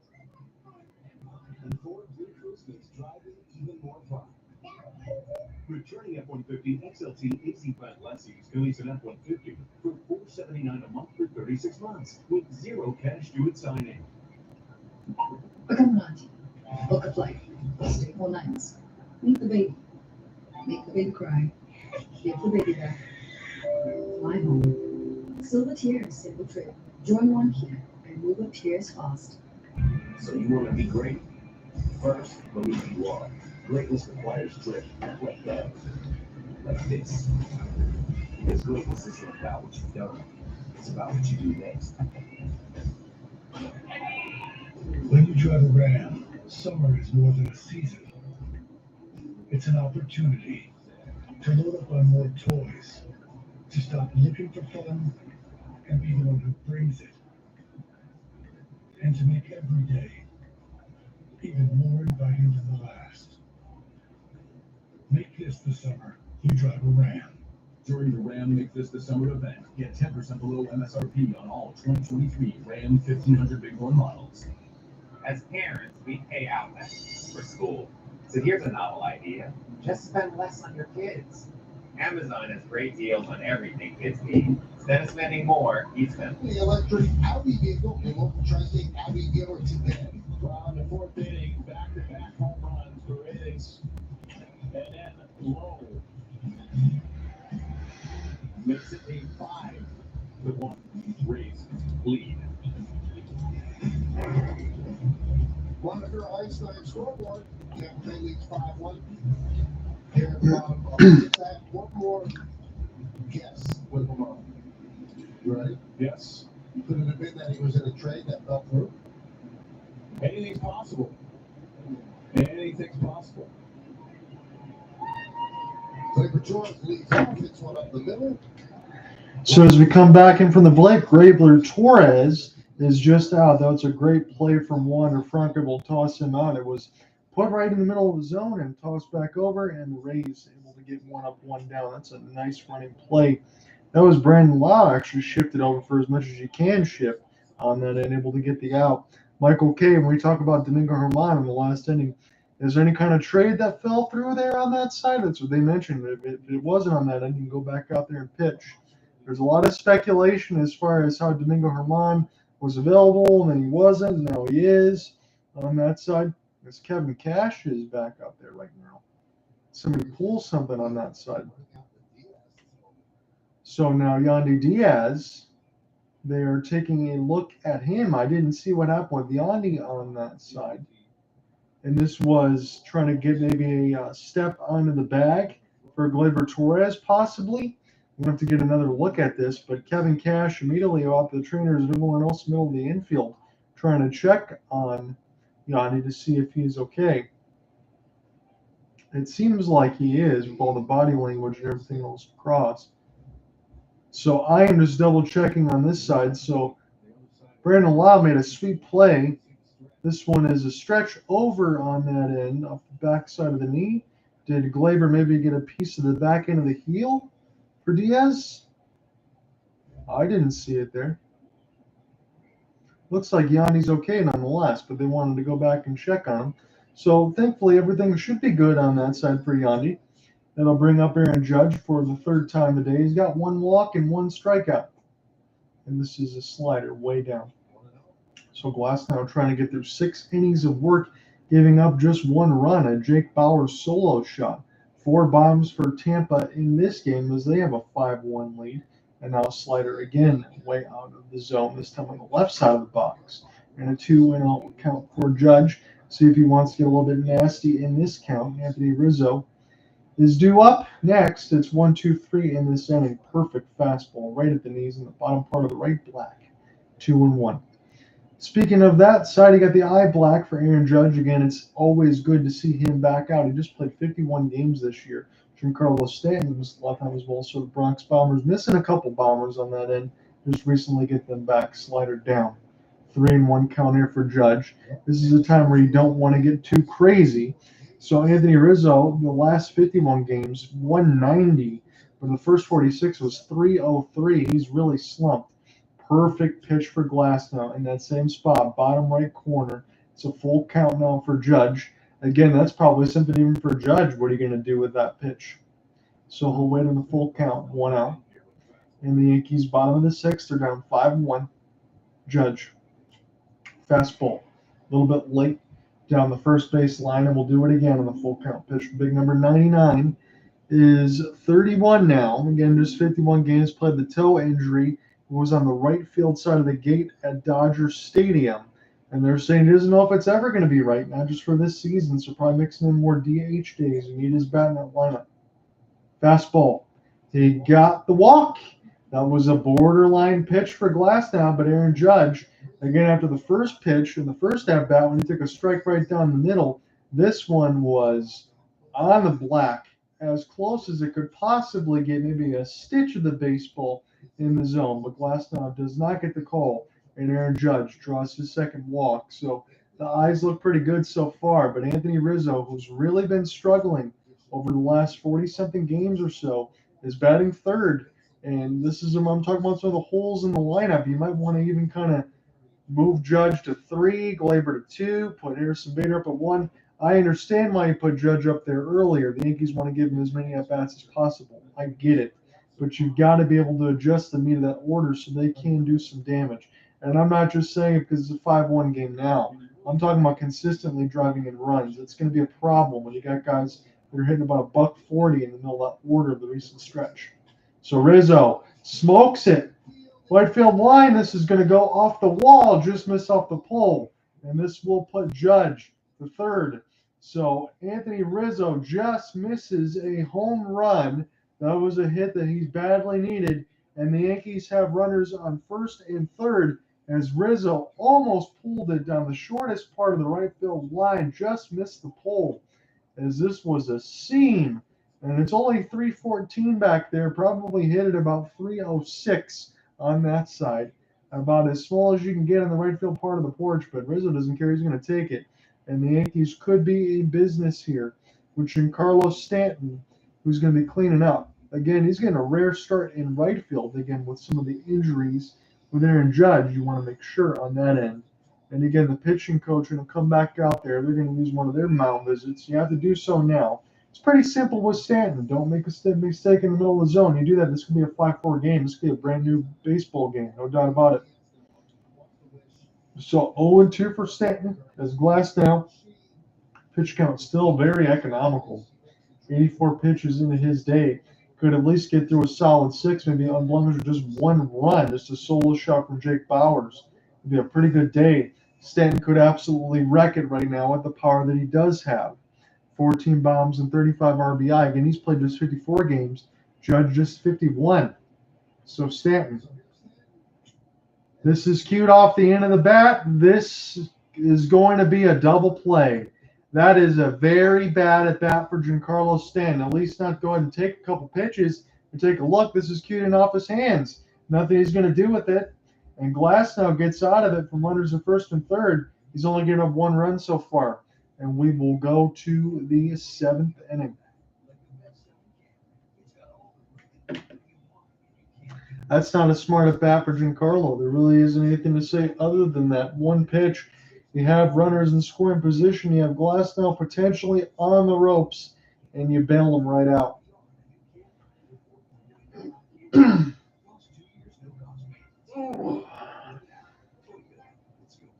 Let's go ahead and give you another scoring update, shall we? So in our game, it is going into the 7th inning. The Rays still up 5-1. It's been all home runs in this game. That's been all the offense for both teams as the Rays are up 5-1. I'll give you the complete game story nonetheless. Same spot. End of the 7th. They're about an inning ahead. The Phillies and Marlins. Phillies have just taken the lead. They've been scuffling as well. Marlins get a couple wins over the Tigers, but they've been scuffling overall. Phillies up 3-2 though at Lone Depot Park. Brewers and Nationals tied at 2, end of the 6th. And our featured game, as we said, we're going to the 7th. Rays up 5-1. The Orioles have a 4-1 lead as the Blue Jays are up at that rack, bottom 6. Angels still up 3-1 on the Braves as they're going to the bottom 6. Braves up at bat. It's 4-1 Reds over the Cubs. Cubs starting to add after winning 9 on the last 10, but they're still 53-52, 27-26 at Wrigley. They're going to get Jeimer Candelario. The Reds are up 4-1 though. Guardians got a 2-0 lead over the Stros, and still a rain delay between the Padres and the Rockies. If that goes any longer, we will see if that is going to just be moved to a doubleheader. Red Sox and Mariners will get underway in the next hour. The same thing for the D-backs and the Giants. And Paul Sewald was doing damage, getting a couple saves, and now he's going to join the Diamondbacks and try to get a couple saves for them with his new squad. Very curious on that end. Because when I look at, let's just click the wild card side before we get into our action. In the American League, the Seattle Mariners are only 4.5 back of the wild card. And in the division, they're only 5.5 back. They played pretty well over the last stretch, 7-3, but they just lost the closer, traded in Arizona. So Josh Lowe will go ahead and be 7, 8, and 9 for the Tampa Bay Rays. We're on the top of the 7th, and he's going to smash this one foul down the first base line. Good catch there by the ball girl off the hop. 1-1. Domingo Germán is going to try to get through his 3rd inning of work. He's been completely unblemished on that side. It was Johnny Brito on that side. They gave up 4 bombs for a total of 5 runs. This is skied up into the air. Harrison Bader, a couple extra steps, will call off Bowers and make the catch. And Lowe is down. Jose Siri is up next. 226, 20 bombs, 42 RBI with 15 walks and 90 strikeouts. He does have that power swing. And again, there's been some speculation in between some of the injuries, some of the stuff at the trade deadline possibly for Germán, maybe some that didn't fall through. Who knows what happens right now, but we'll see for tomorrow for Domingo Germán. But he's looked really good right now, trying to give you unblemished through 3 innings. Siri. Fastball blew him away at 93. Make it 0-1. So Aaron Judge, not full speed as far as that big toe, but a nice soft jog from first to third as they're tracking his movements. Again, he's smashed up in the gate in right field at Dodger Stadium. This one's right off the end of the bat. So Volpe will get this toss over right to Anthony Rizzo. 2 up, 2 down. So maybe the Rays will go quietly in the top of the 7th. They did so in the top of the 6th. Christian Bethancourt will get his chance before they'll switch to the top of the order.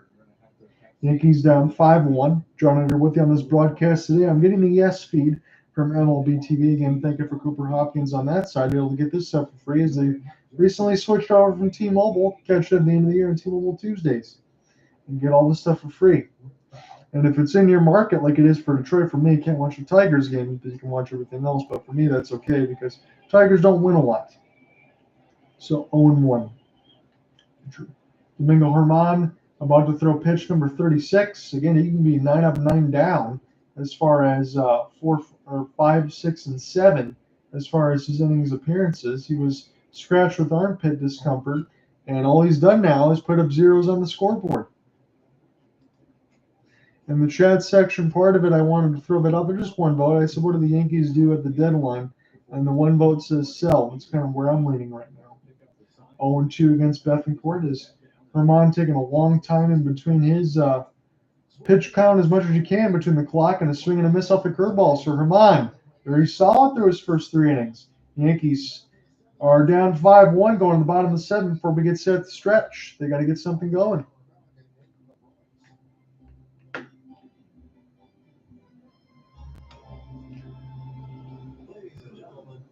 So T says needs Stanton to keep his career going. He's the current hope to overtake Reggie Jackson's career strikeout record. that's a very good one by you. Can I put this here just to see for reaction on that side of the comment? I hope that one goes through. I will give you that, my friend. That's a great comment by you. I like that one.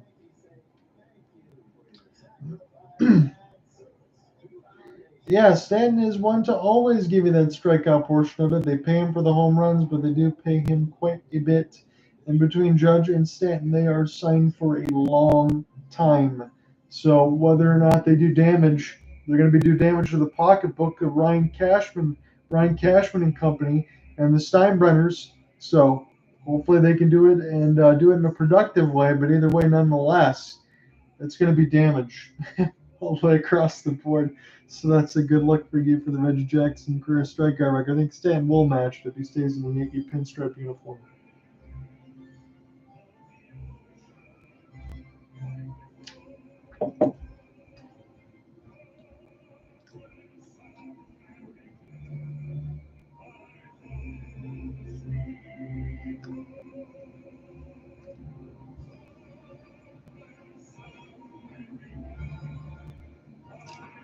So for those that want to do broadcasts, again, you can always hit me up at John Ryan Ott from YouTube, the Twitter space or X side, whatever you want to call it now.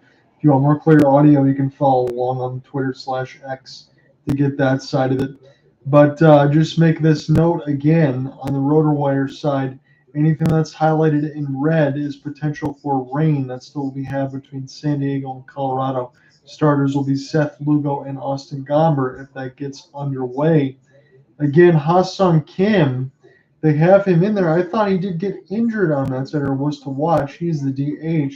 So it'll be Ha-Sung Kim, Tatis, Soto, Machado, Bogarts, Cronenworth, 1-6. I mean, my goodness, as far as what the Padres can over, they are trying to climb their way above 500.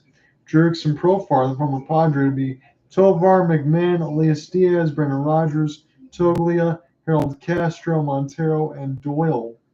Again, they're still missing Chris Bryant on that end for Colorado, so it's been a miserable year. Chris Bryant took his money. I don't blame him for doing that, but Colorado, they said, throwing a lot of that, they can try to work their way to be about 500. That's not the case. I'm going to look at the tomorrow side just in case because I'm going to have to get everything else together. If we do work with Cooper Hopkins and I between the Red Sox and the Mariners, what that will be. It'll be Bryce Miller and Brian Bello. And Bryce Miller has looked pretty good in a Mariners uniform, so I would like to watch him pitch. So that'll be a good pitcher matchup nonetheless. Thursday side, he's not going to be available, but that's going to be Brian Rue and Shohei Ohtani most likely. That's the game I will cover. If Cooper's not available at all, it will be Toronto and Baltimore tomorrow. That's going to be an earlier game. And that looks to be Kyle Bradish and Hyun-Jin Ryu. Yandy Diaz 5-6-0 for Tampa Bay, 1-3-0 for the Yankees. Last 6 innings, 3 hits, 1 run. Johnny Rio Lowe to home run, 6 hit, 5 runs. Lowe, Franco. So we've gone through God Bless America in the 7th inning stretch. And the Yankees, they have 1 run on 3 hits. It was a Jake Bauer solo shot. And home runs for Brandon Lowe. You have Isaac Paredes. You have Josh Lowe. You have Wander Franco as well. It's been all the offenses home runs. But just 3 hits for the Yankees here. It'll be 5, 6, and 7 due up for the Bronx Bombers. But they're really going to have to get something going. I know I've been repeating myself in that portion of the broadcast, but it's the truth. Not a lot to show for right now against Tyler Glass now. He's trying to get through a solid 7 in under 100 pitches. 0-1 pitch and a slider just fouled on the third baseline past Isaac Paredes, and we'll do it again. So 88 pitches in his day. Stevenson will be in the bullpen for the Rays. Again, they are missing Drew Rasmussen, mix of a spot start, some bullpen, a little bit of mixed relief, but you still have Jason Adam in there as well. You have a couple other pieces to also go with it, and this is a wild pitch, but it'll be thrown over to complete the strikeout from Bethencourt that gets Dave J. LeMahieu no problem. So trade details today. So it'll be Kyle Manzardo from the Cleveland Guardians. He gets picked up there for Cleveland. Aaron Savali, who's a pretty solid pitching arm, goes to Tampa on that side. So I think that's a pretty smart pick up there for Tampa. You got to get some back-end bullpen help if they need, because you're still waiting for Rasmussen and things like what we said. You got Adam and you got Fairbanks and you got Colin Poche, but you can still get another pitcher to put that in the back end. Makes a lot of sense. I like what they did. So Jake Bauers went for 2 with a solo home run in the 2nd. That's been the only offense here for the Yankees. The Mets, they've been a big seller at the deadline so far. They made another trade today after just moving up from Scherzer the other day to Texas. As this one goes down the zone for a curveball, and it's missed by Bauers as they moved on from Mark Canha. So we will see if the Yankees will do some of that same. I haven't seen anything buying or selling so far for the Yankees. That was my question. The one vote says sell right now. That's what I agree with. 0-2 here for Bauers against Glasnow. And he got him with the slider at 91. And Glasnow making it look a little too easy. It's his 8th punch of the day right now. Still a 5-1 lead. And now Ben Reitvet, who's the 3rd catcher, the tertiary option, because Jose Trevino, again, he's going to miss most likely the rest of the year, and Kyle Goshioka is going to need some days off. And there's a little bit of a broken bat there for the Yankees on that side of it for batter number 8, because he swung right through it on that end. So Bauers, punches through it. He breaks his bat in frustration, going back into the dugout, and they'll also go to Harrison Bader. So batter number 7 here in part of the lineup, 1-0 for Glasnow. 5 seconds to work with on the pitch clock. Curveball down at 89 miles an hour, make it 2-0. So John out here doing the play-by-play. This is on the Yes Network from MLB TV. Appreciate you guys following along on the Twitter /X and on the YouTube side at John Reinott. Again, if I misconstrue a couple of words, I promise you I'm not doing a drunk broadcast. Just a little bit tired from doing some early morning errands. Not getting a lot of sleep. No sleep game broadcast. So bottom 7, Yankees go quietly. 5-1. Tampa still out in front. Yankees done their final 6 outs. But Tampa looking to do more damage. Come right back.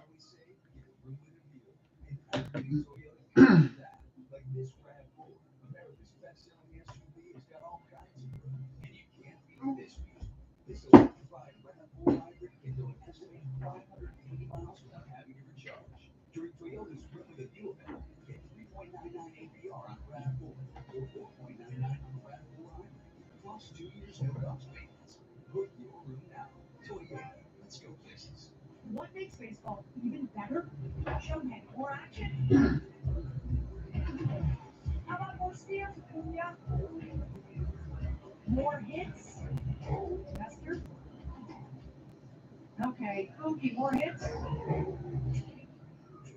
What if the games are just quicker? The game has changed, and fans are saying, oh, yeah. What makes baseball even better? Showman, more action. How about more steals, Acuna? More hits? Chester? Okay, Mookie, more hits? What if the the games are just quicker. The game has changed, and fans are saying, oh, yeah. We have breaking news. Whoa, breaking news. It's that time of year. Your teams make their move. We are the epicenter of the trade deadline. To postseason glory. I love what San Diego's doing here. This deadline waits for you. Who's gonna get the Tony? Watch it. It makes them a competitive lineup. You heard it here first. 2023 MLB trade deadline special. Tuesday, 1 Eastern. Baseball on Gas is brought to you by Western Beef Supermarkets. Live fresh. Save big. By the New York Lottery. Get out there and play. Please play responsibly. Must be 18 or over. Don't something crazy. Possible. Go to the 8th inning. It's 5-1 Rays over the Yankees. On the scoreboard. Siri's in the line. So it's a 5-1 lead for the Tampa Bay Rays. We get back to the top of the order here. They've been good all day. It's been solo shots, been the variety of most of it. 3 of them, 1 2-run bomb. Domingo Germán's still out there. This will be the 4th inning of work here for him. He's trying to get everything completely unblemished. It was only Johnny Brito that gave up the 5 runs. It was 3 solo shots and a 2-run variety for Brandon Lowe. As it's 2-1 as a sinker is a little bit inside. And Germán now about 41 innings, 41 pitches into his day, on that side, as it's 2-1. And this is cued in off the end of the curveball foul. And we'll do it again, make it 2-2. So they're talking about prospects and trades. It's a lot of the stuff that you heard about, yes, and a lot of that's been centered around Domingo Germán because he was scratched with the armpit discomfort. As far to start, and they put in Johnny Brito, they give up the 5 runs, and they bring in Domingo Germán again. So you don't know what falls through, but I think that's got to be if you're going to go from 0 to 100% as far as speculation, there's got to be some truth to it, maybe 50-50 on that. So Yandy Diaz, with this second end of the game, gets a solid single, and that led to it early throughout the contest when Brandon Lowe in the first inning got a 2-run shot. So Franco going to be in the dish. He's also got a solo shot in the third. 268, 13 bombs, 49 RBI. Again, for a guy that's 22 years of age, he was long-standing considered to be one of the best prospects ever in all of baseball. And that's why he got the richest contract in Tampa Bay history as a curveball. He's in the dirt at 84. And we'll do it again. 1-0 is the count. So Wander's a switch bat. He plays some excellent defense. He's got some speed. He can kind of do it all. When you think about Julio Rodriguez in the outfield, Franco's the infield version of that pretty much on that side. 1-0. This is slap fouled on the first base line at 91 off the changeup. And we'll do it again. He was out in front of it. He kind of timed that at all. He could have taken the inside pitch kind of like a la Vlad Guerrero, senior side, and put that down right field off the foul. He really got a piece of it. 1-1. So runner on first, that's Yandy Diaz. And this is up in the zone. Spin. This will be sent over there from Torres from Volpe. Feed, and they'll double up Wander Franco. And that is good news for the Yankees. Again, the defense has looked pretty decent on that side. This is going to get some runs on that end. So Brandon Lowe will have the bases empty with 2 outs in the 8th, but the Rays are up 5-1. Trade deadline special. You want to follow that on that side between MLB Network. They're talking about that on Yes. Make sure you check that in and kind of keep track of your phone whether you're stuck at work on the 9 to 5 side of it if you're a baseball fan, because I would expect there's some big moves. Although we know from everything that we've heard, Shohei Ohtani, they're going to roll the dice. He's going to stay and finish up the season with the Angels, considering how much they've added. But what they say is not going to happen is Cody Bellinger, he'll stay with the Cubs, and Goldschmidt and Arenado probably stay with the Cards. Arenado more likely than Goldschmidt. So Goldschmidt and Bellinger maybe not going anywhere. Who knows? So 1-1. As Lowe will get set to dig back in. And Domingo Germán, again, this could be 4 scoreless. That's exactly what you wanted. That could have been a different story for the Yankees. Could have helped put their offense in the back foot, get more confidence. Because when he hit those 4 bombs against Johnny Brito, it kind of seemed like it took the wind out of the Yankees' sails. Kind of similar to the first inning where the Baltimore Orioles scored 7 runs and completely put the game away. 1-2. Changeup just missed off the outside of the plate, bottom right strike zone, and we'll do it again. Mr. Herman is now halfway to 100, trying to get through 4 innings unblemished as Aaron Boone is working on that gun. Another curveball. This one's low and make the count full. It's the third time Domingo's done that so far, trying to get through 4 innings of work. As he may request a new baseball. As it hits off the dirt, he doesn't like the way the stitching is. You can do that. He uses his disengagement. You get one of those on that side and one per batter on that end. Sean, what are you doing, my friend? This is Tampa and the Yankees, and this is a chance now for Lowe. This is right near the warning track for Bader. He leaps. He makes the catch just before the wall. That would have been the 6th run for the Rays, but Harrison Bader times his leap just before the wall. Yankees down 5-1. They need some offense. We'll go to the bottom 8 in a moment.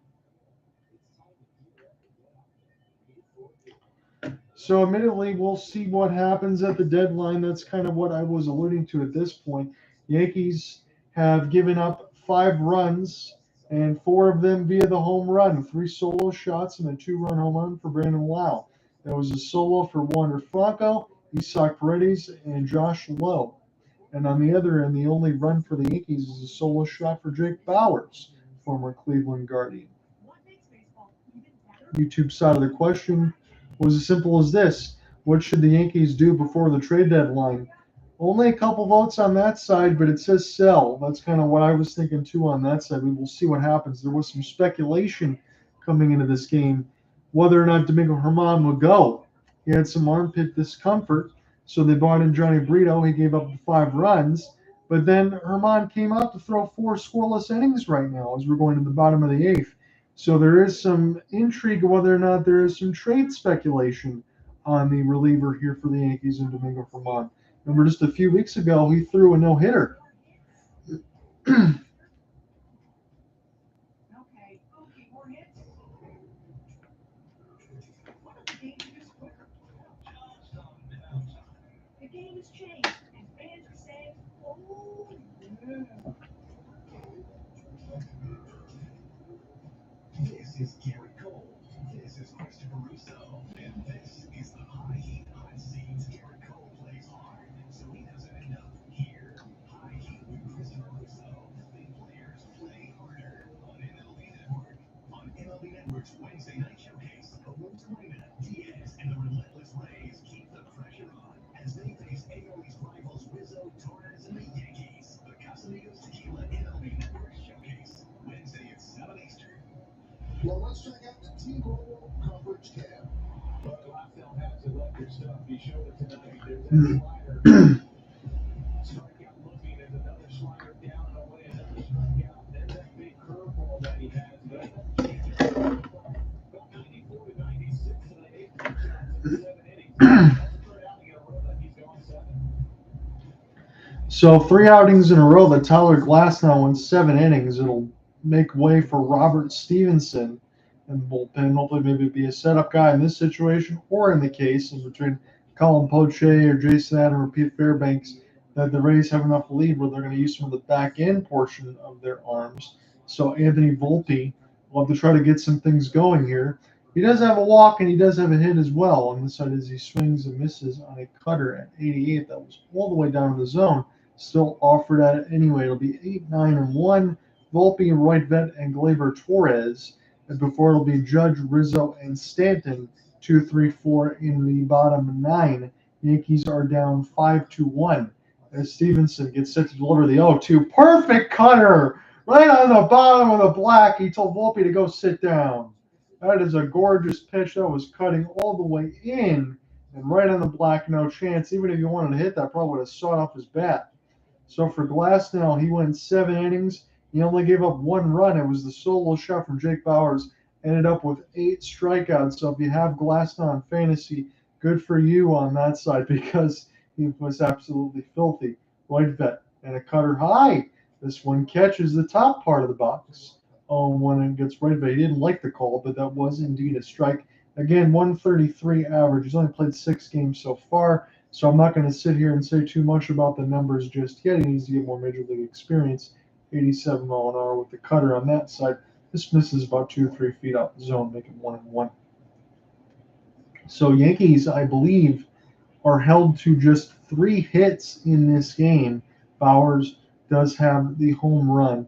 As we get a ball outside to make it 2-1, I will give you the official part of the box.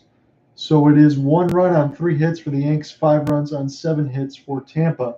This is the Yankees at bat, bottom 8 with a 1 out so far with nobody on. 2-2, it's a cutter right in on the inside black.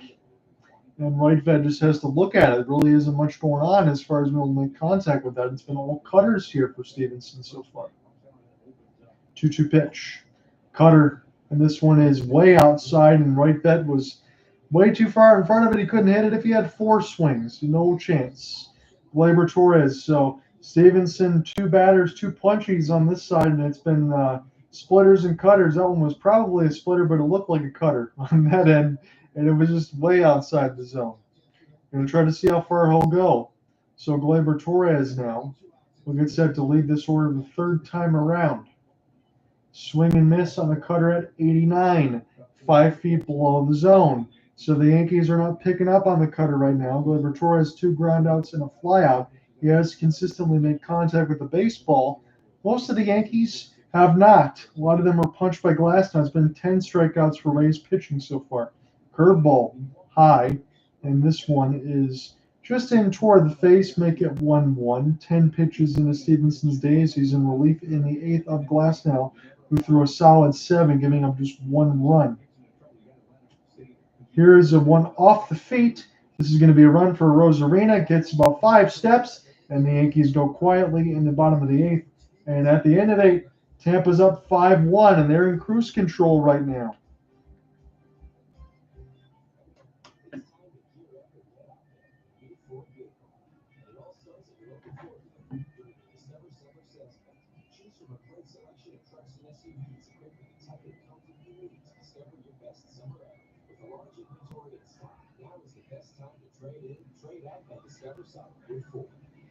I'm just checking on the phone side to see if Cooper Hopkins will be joining in for tomorrow's side. I did mention him something for Seawold to see if he'll respond to that as well, because I'm going to have to get his thoughts, especially for tomorrow. He's a lifelong Mariners fan, born and raised Seattleite, and Seawold was one of his favorite players on that side, so I can imagine him leaving to go to the Arizona Diamondbacks from that trade. Not feeling too good about that, I would imagine. Because the Mariners are only 4.5 back, even from the AL West, when you have the Rangers and the Astros, only 3.5 back in the wild card, and you lose your closer. Are you just going to go with Andres Munoz full time? That's got to be the situation. And it's a great way to capture your visit by adding photos and memories from a fun-filled day at the game. Download the free MLB Ballpark app on the iOS App Store or Google Play today. What makes baseball even better? Showtime, more action. How about more steals, Acuna? More hits? I appreciate you guys following on the Twitter Space /X and on the YouTube side at John Reinott. As always, I'll either be back tomorrow once this game is done with the Orioles and the Toronto Blue Jays, or it could be the Boston Red Sox and the Seattle Mariners if Cooper Hopkins is with me. Thursday side, if available, I might just do the Mariners game on that end. So with Shohei Ohtani on the mound against the Angels. So they're showing some replays here for the Yankees side of it. And again, it almost made me think about them being on the bottom side of it because Aaron Judge will be leading off. But they're down 4 runs right now, the Yankees. So Tampa are going to get their last at bats unless they blow a 4-run lead. We're in the top 9, and the Rays are up 5-1. They've been in complete control of this contest from the word go. So Domingo Germán is still out there. He's trying to get 5 innings of scoreless work here, and that is something that should not be lost in this game, despite Tampa having the big lead. It's a 2-0 count against Randy Arozarena. That'll be 4, 5, and 6 in the top 9 should Tampa add any more runs. 2-0 as Domingo Germán will look on. He'll get set to deliver the pitch, and this one is at 84 with the changeup up in the zone. And now 2-1 as Herman tries to work his way back into the count. So for Randy, 260, 17 bombs, 62 RBI. And he swung so hard up that slider, the helmet came off his head. Make it 2-2. That was a nasty movement outside the zone. 2-2. A lot of Yankees fans have already left now as the Bronx Bombers are down by 4. 2-2 pitch. Cued off the end of the bat, directly back. We'll do it again. I mentioned this in the broadcast. Tampa holds the season series lead 4-3. Might make it 5-3 now if Tampa would get this win. It'll be 13 meetings in divisional appointed, but multiple games have been decided by 1 run. 6 of the last 7. This is a soft ground ball. Volpe feeds it over to Rizzo. Easy, got Rosarina by 5 steps. But 6 out of the 7 were for 1-run games. And this is a 5-1 result. Should it hold or add a little bit more, maybe just a little less, if the Yankees get 1 run, this will be the biggest definitive result of the season so far in this matchup, if you can believe it. Because a lot of the games have been 9-8, 8-7.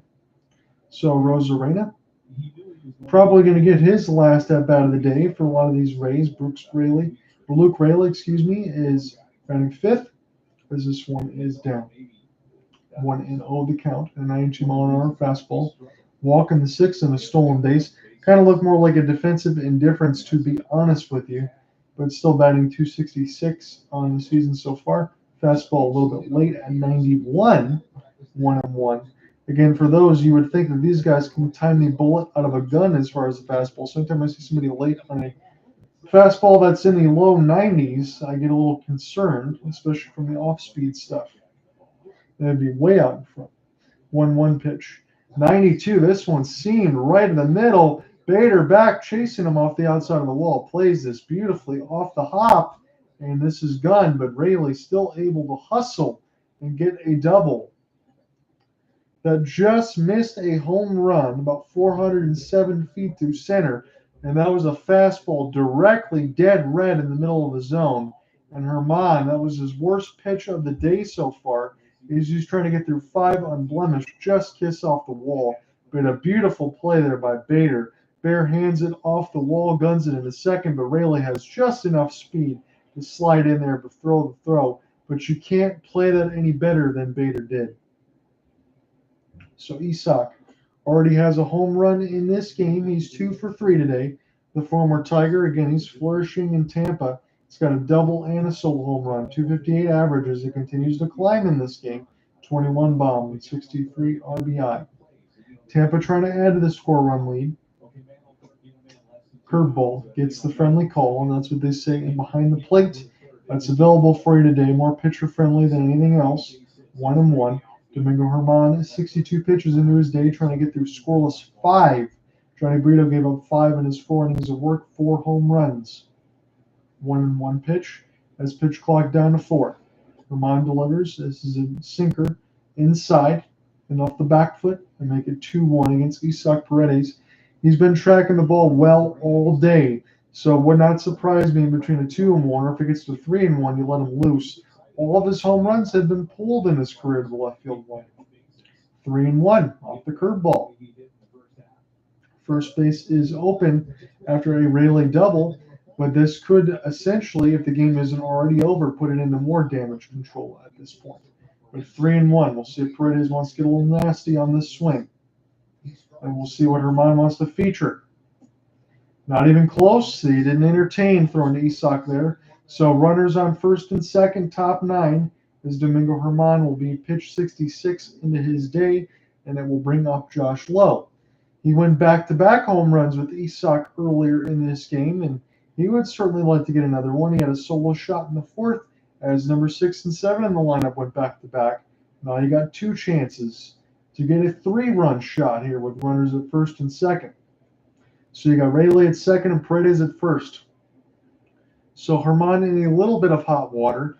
Again, it was curious in this start, the fact that he was scratched with armpit discomfort in the right hand. Brito pitched 4 innings, gave up 5 runs, and then Herman trying to get through scoreless 5. Maybe a trade sequence didn't fall through or whatever else, but Herman's back out there. If they got this start from Herman rather than Brito, who knows if the scoreline would be different. He's been unblemished so far, but he could be in trouble at this point.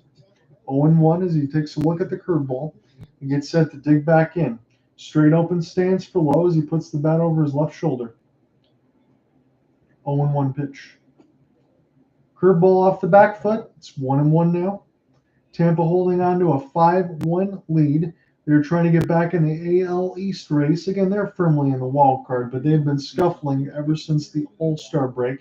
They want to pick up some wins. The Yankees are still trying to figure out whether they're going to be buyers or sellers. I feel like they should sell. You might see some moves tomorrow. 1-1. Good fastball.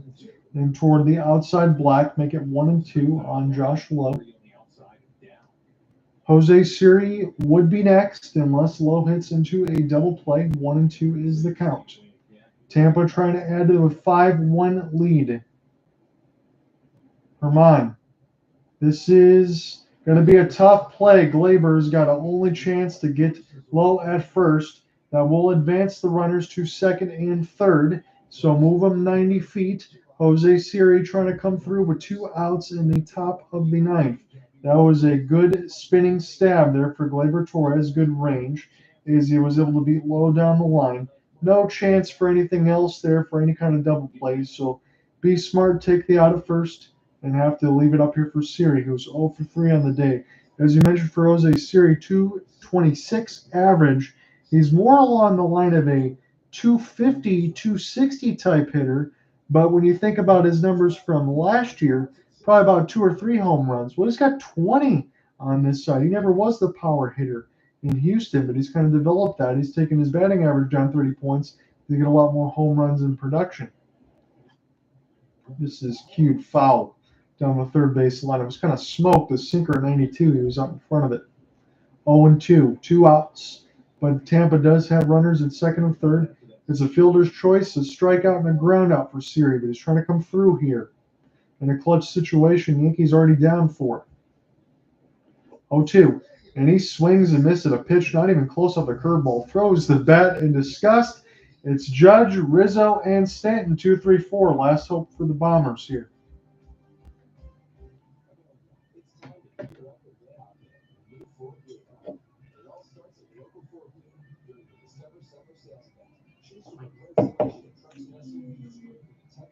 Let's do one last look at the scoreboard before we get out of here. It seems like this game is done, although you do have Judge and Stanton in the mix, and Rizzo did hit a ball hard last time up, but there's some things that need to be changed if you think the Yankees will pull through. This game might finish at the same time, mid-9 with the Phillies and Marlins. Phillies are up 4-2. Marlins got the last bat at home. Brewers down, 5-3 to the Nationals, bottom 8. In our featured game, it's 5-1, Yankees with the last at-bats. Rays have the lead. Orioles have a 4-1 lead on the Blue Jays, 4-1 in the 7th as we're going to get set to go to the 8th. And the 8th as well, Angels up 3-1 over the Braves. Braves will get set to bat. They're on the final 6 outs. 6-4 Reds over the Cubs at Wrigley Field. 2-0 lead for the Guardians over the Astros at Minute Maid Park. And still in a rain delay. In the top of the first, Padres, Rockies, 0-0. Red Sox and Mariners will get set to go in about 25 minutes. And the Diamondbacks and the Giants will be at that same time at, let me make sure I get this correct, Oracle Park. I am definitely fighting the tiredness here, but I promise I will be better tomorrow. I will get a little more sleep, but I will get the game story and everything also uploaded. I will get some food, and then I'll probably pass out in a few hours. It'll be the rest of my day after getting the oil change and some morning errands done. But tomorrow I will have full sleep before I will be back for another broadcast, whether it will be Mariners and Red Sox or it will be the Orioles and the Blue Jays. So thank you very much for bearing with me. So Pete Fairbanks will get set to close this. That's what he hopes. It's a 5-1 lead for the Tampa Bay Rays. He's got an 0-4 record, but he's got a 1.90 ERA, and he's got big power, big dynamite in his release. Aaron Judge has punched out once, but he's also walked twice. 2.97 average. Judge gets set to dig in. Fairbanks just needs to tie those shoes before he gets set to go here. So Judge, on his first plate appearance, he took a fastball right down the middle, and it kind of just perplexed everybody on that side. But then he took a couple borderline pitches for walks. He's getting that aisle train. I must be able to swing the bat, but it kind of looks like what Judge normally does. Fastball at a hundo. This one is down for Bethancourt. He's going to pick this up. 1-0 against Judge. Maybe Judge will walk 3 straight times, but you wonder if those walks will potentially bite you. But the Rays are up in grand slam distance. That could only tie it right now. It's 5-1 as we're just starting the bottom of the 9th. It's a 2-0 count here for Judge, as the 2 fastballs were not even close, all inside. 2-0 pitch for Fairbanks. Another fastball high in toward his kitchen, make it 3-0, and this could be the intentional walk at this point here for Aaron. So 3-0. Fairbanks, the pitch clock down to 5. We'll see if he finds something here. Fastball got the friendly call. That was 100 just at the bottom part of the strike zone, bottom part of the right. Should have been a ball, was a strike. Again, it's been a friendly zone. That's what it's known in the back end portion of it. The Judge will dig back in. Has now to take the bat off his shoulders. This one way high. And Aaron Judge will walk for the 3rd time today. And it will bring up Anthony Rizzo. He's 1 for 3. He had a single down the right field line, just missed the foul pole. The Yankees down to their final 3 outs, but Judge is at first. They're down 5-1 in this game. John out here with you at the Bronx at New Yankee Stadium. A beautiful shot from the Yes Network. Credit for them of the full moon out there right now. That is a gorgeous shot. Anthony Rizzo. Curveball down. And Rizzo now ahead 1-0 for Pete Fairbanks. You've had 6 pitches. 5 of them have been balls. So we will see if Anthony Rizzo will continue to be patient here. And if you're Kevin Cash, you might want to start getting the rest of that bullpen warm. You got the 3 batter minimum, though. Slider finds the inside part of the black hand, 87. 108.2 exit velocity and a single in the 6th. The hardest hit ball since June 29th for Anthony Rizzo. You got to think of a good sign there. He's been batting about 140 in the last 36 games.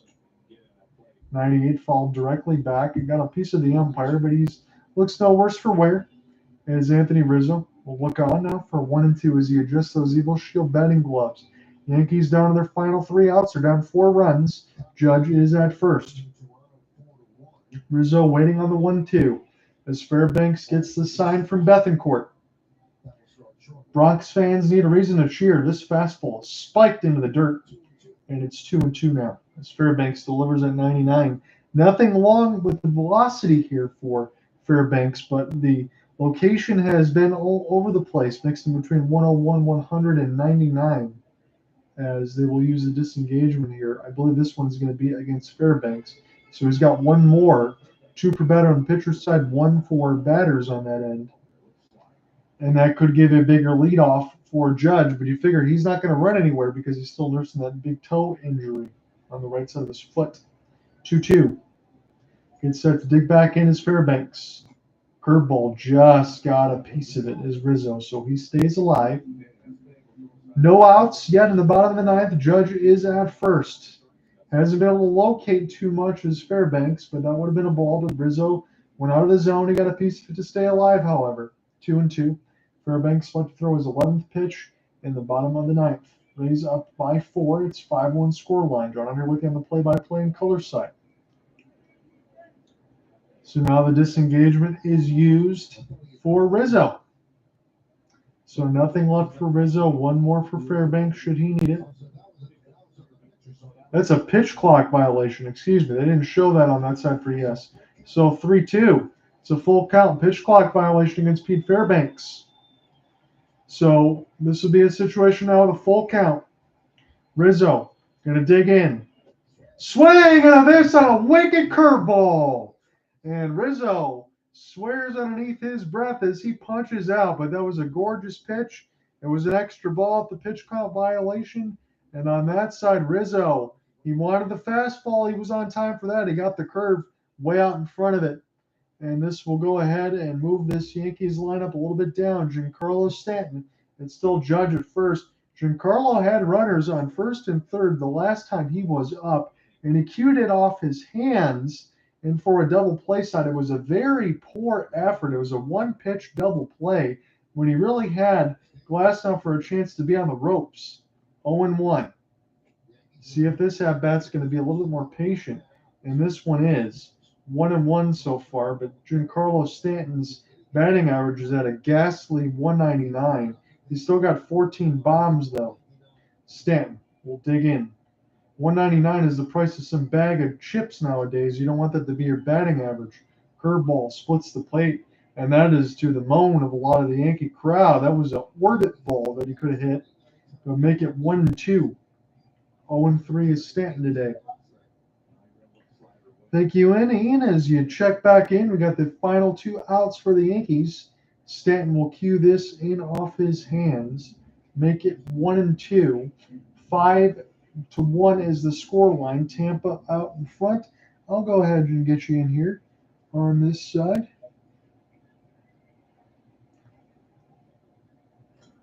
One and two here for Fairbanks as we get set to deliver here against Giancarlo Stanton. Don't want to head into another double play. This one's cued off his hands, and we'll do it again. What's going on, my friend? Not much, man. The hot stoves are going crazy, and this is my favorite time. As a fan of a team that does basically nothing for most of the years I've watched them, this is my favorite time of the year. Yeah, no doubt about it. Kansas City actually did make a couple moves. They moved Nicky Lopez, moved him on there on this side. But yeah, we'll see what happens tomorrow as we officially hit the deadline. There's been a couple big ones here. Again, we're looking in between Tampa and the Yankees and see if the Yankees are going to be sellers at the deadline. That might be what they need to do. Stanton is trying to dig in right now, still on a 1-2. Fairbanks delivers, and that is a slider way inside his kitchen. Stanton punches out. He's 0 for 4, and he's getting serenaded with some boos here from the Bronx fans. Oh no, poor Yankees fans. They're having difficult times. Note the sarcasm in my voice. I have no pity for them. No, a lot of people won't have any pity for anyone, whether you're a Yankees fan. If you're a Mets fan, you might just cry with some of the things that you have to deal with all the time. You have a lot of those big payrolls, but no success. John, to err is human. Yes. To med is eternal. Yes. DJ LeMahieu now is going to be the final out for the Yankees here. Judge is at first. He's walked 3 times. 99, right in the bottom part of the black. And now the Yankees are down to their final strike. Jake Bauers would be next if LeMahieu reaches. He's been the only offense with a solo shot. So Pete Fairbanks now trying to finish it off with pitch number 21. Curveball. This is going to go into center field. This will put Siri back. He makes the basket catch. And the Tampa Bay Rays take this one against the New York Yankees. It's 5-1 at New Yankee Stadium. It was 4 home runs for the 5 runs for Tampa. They made them all count. They punished the Yankees today.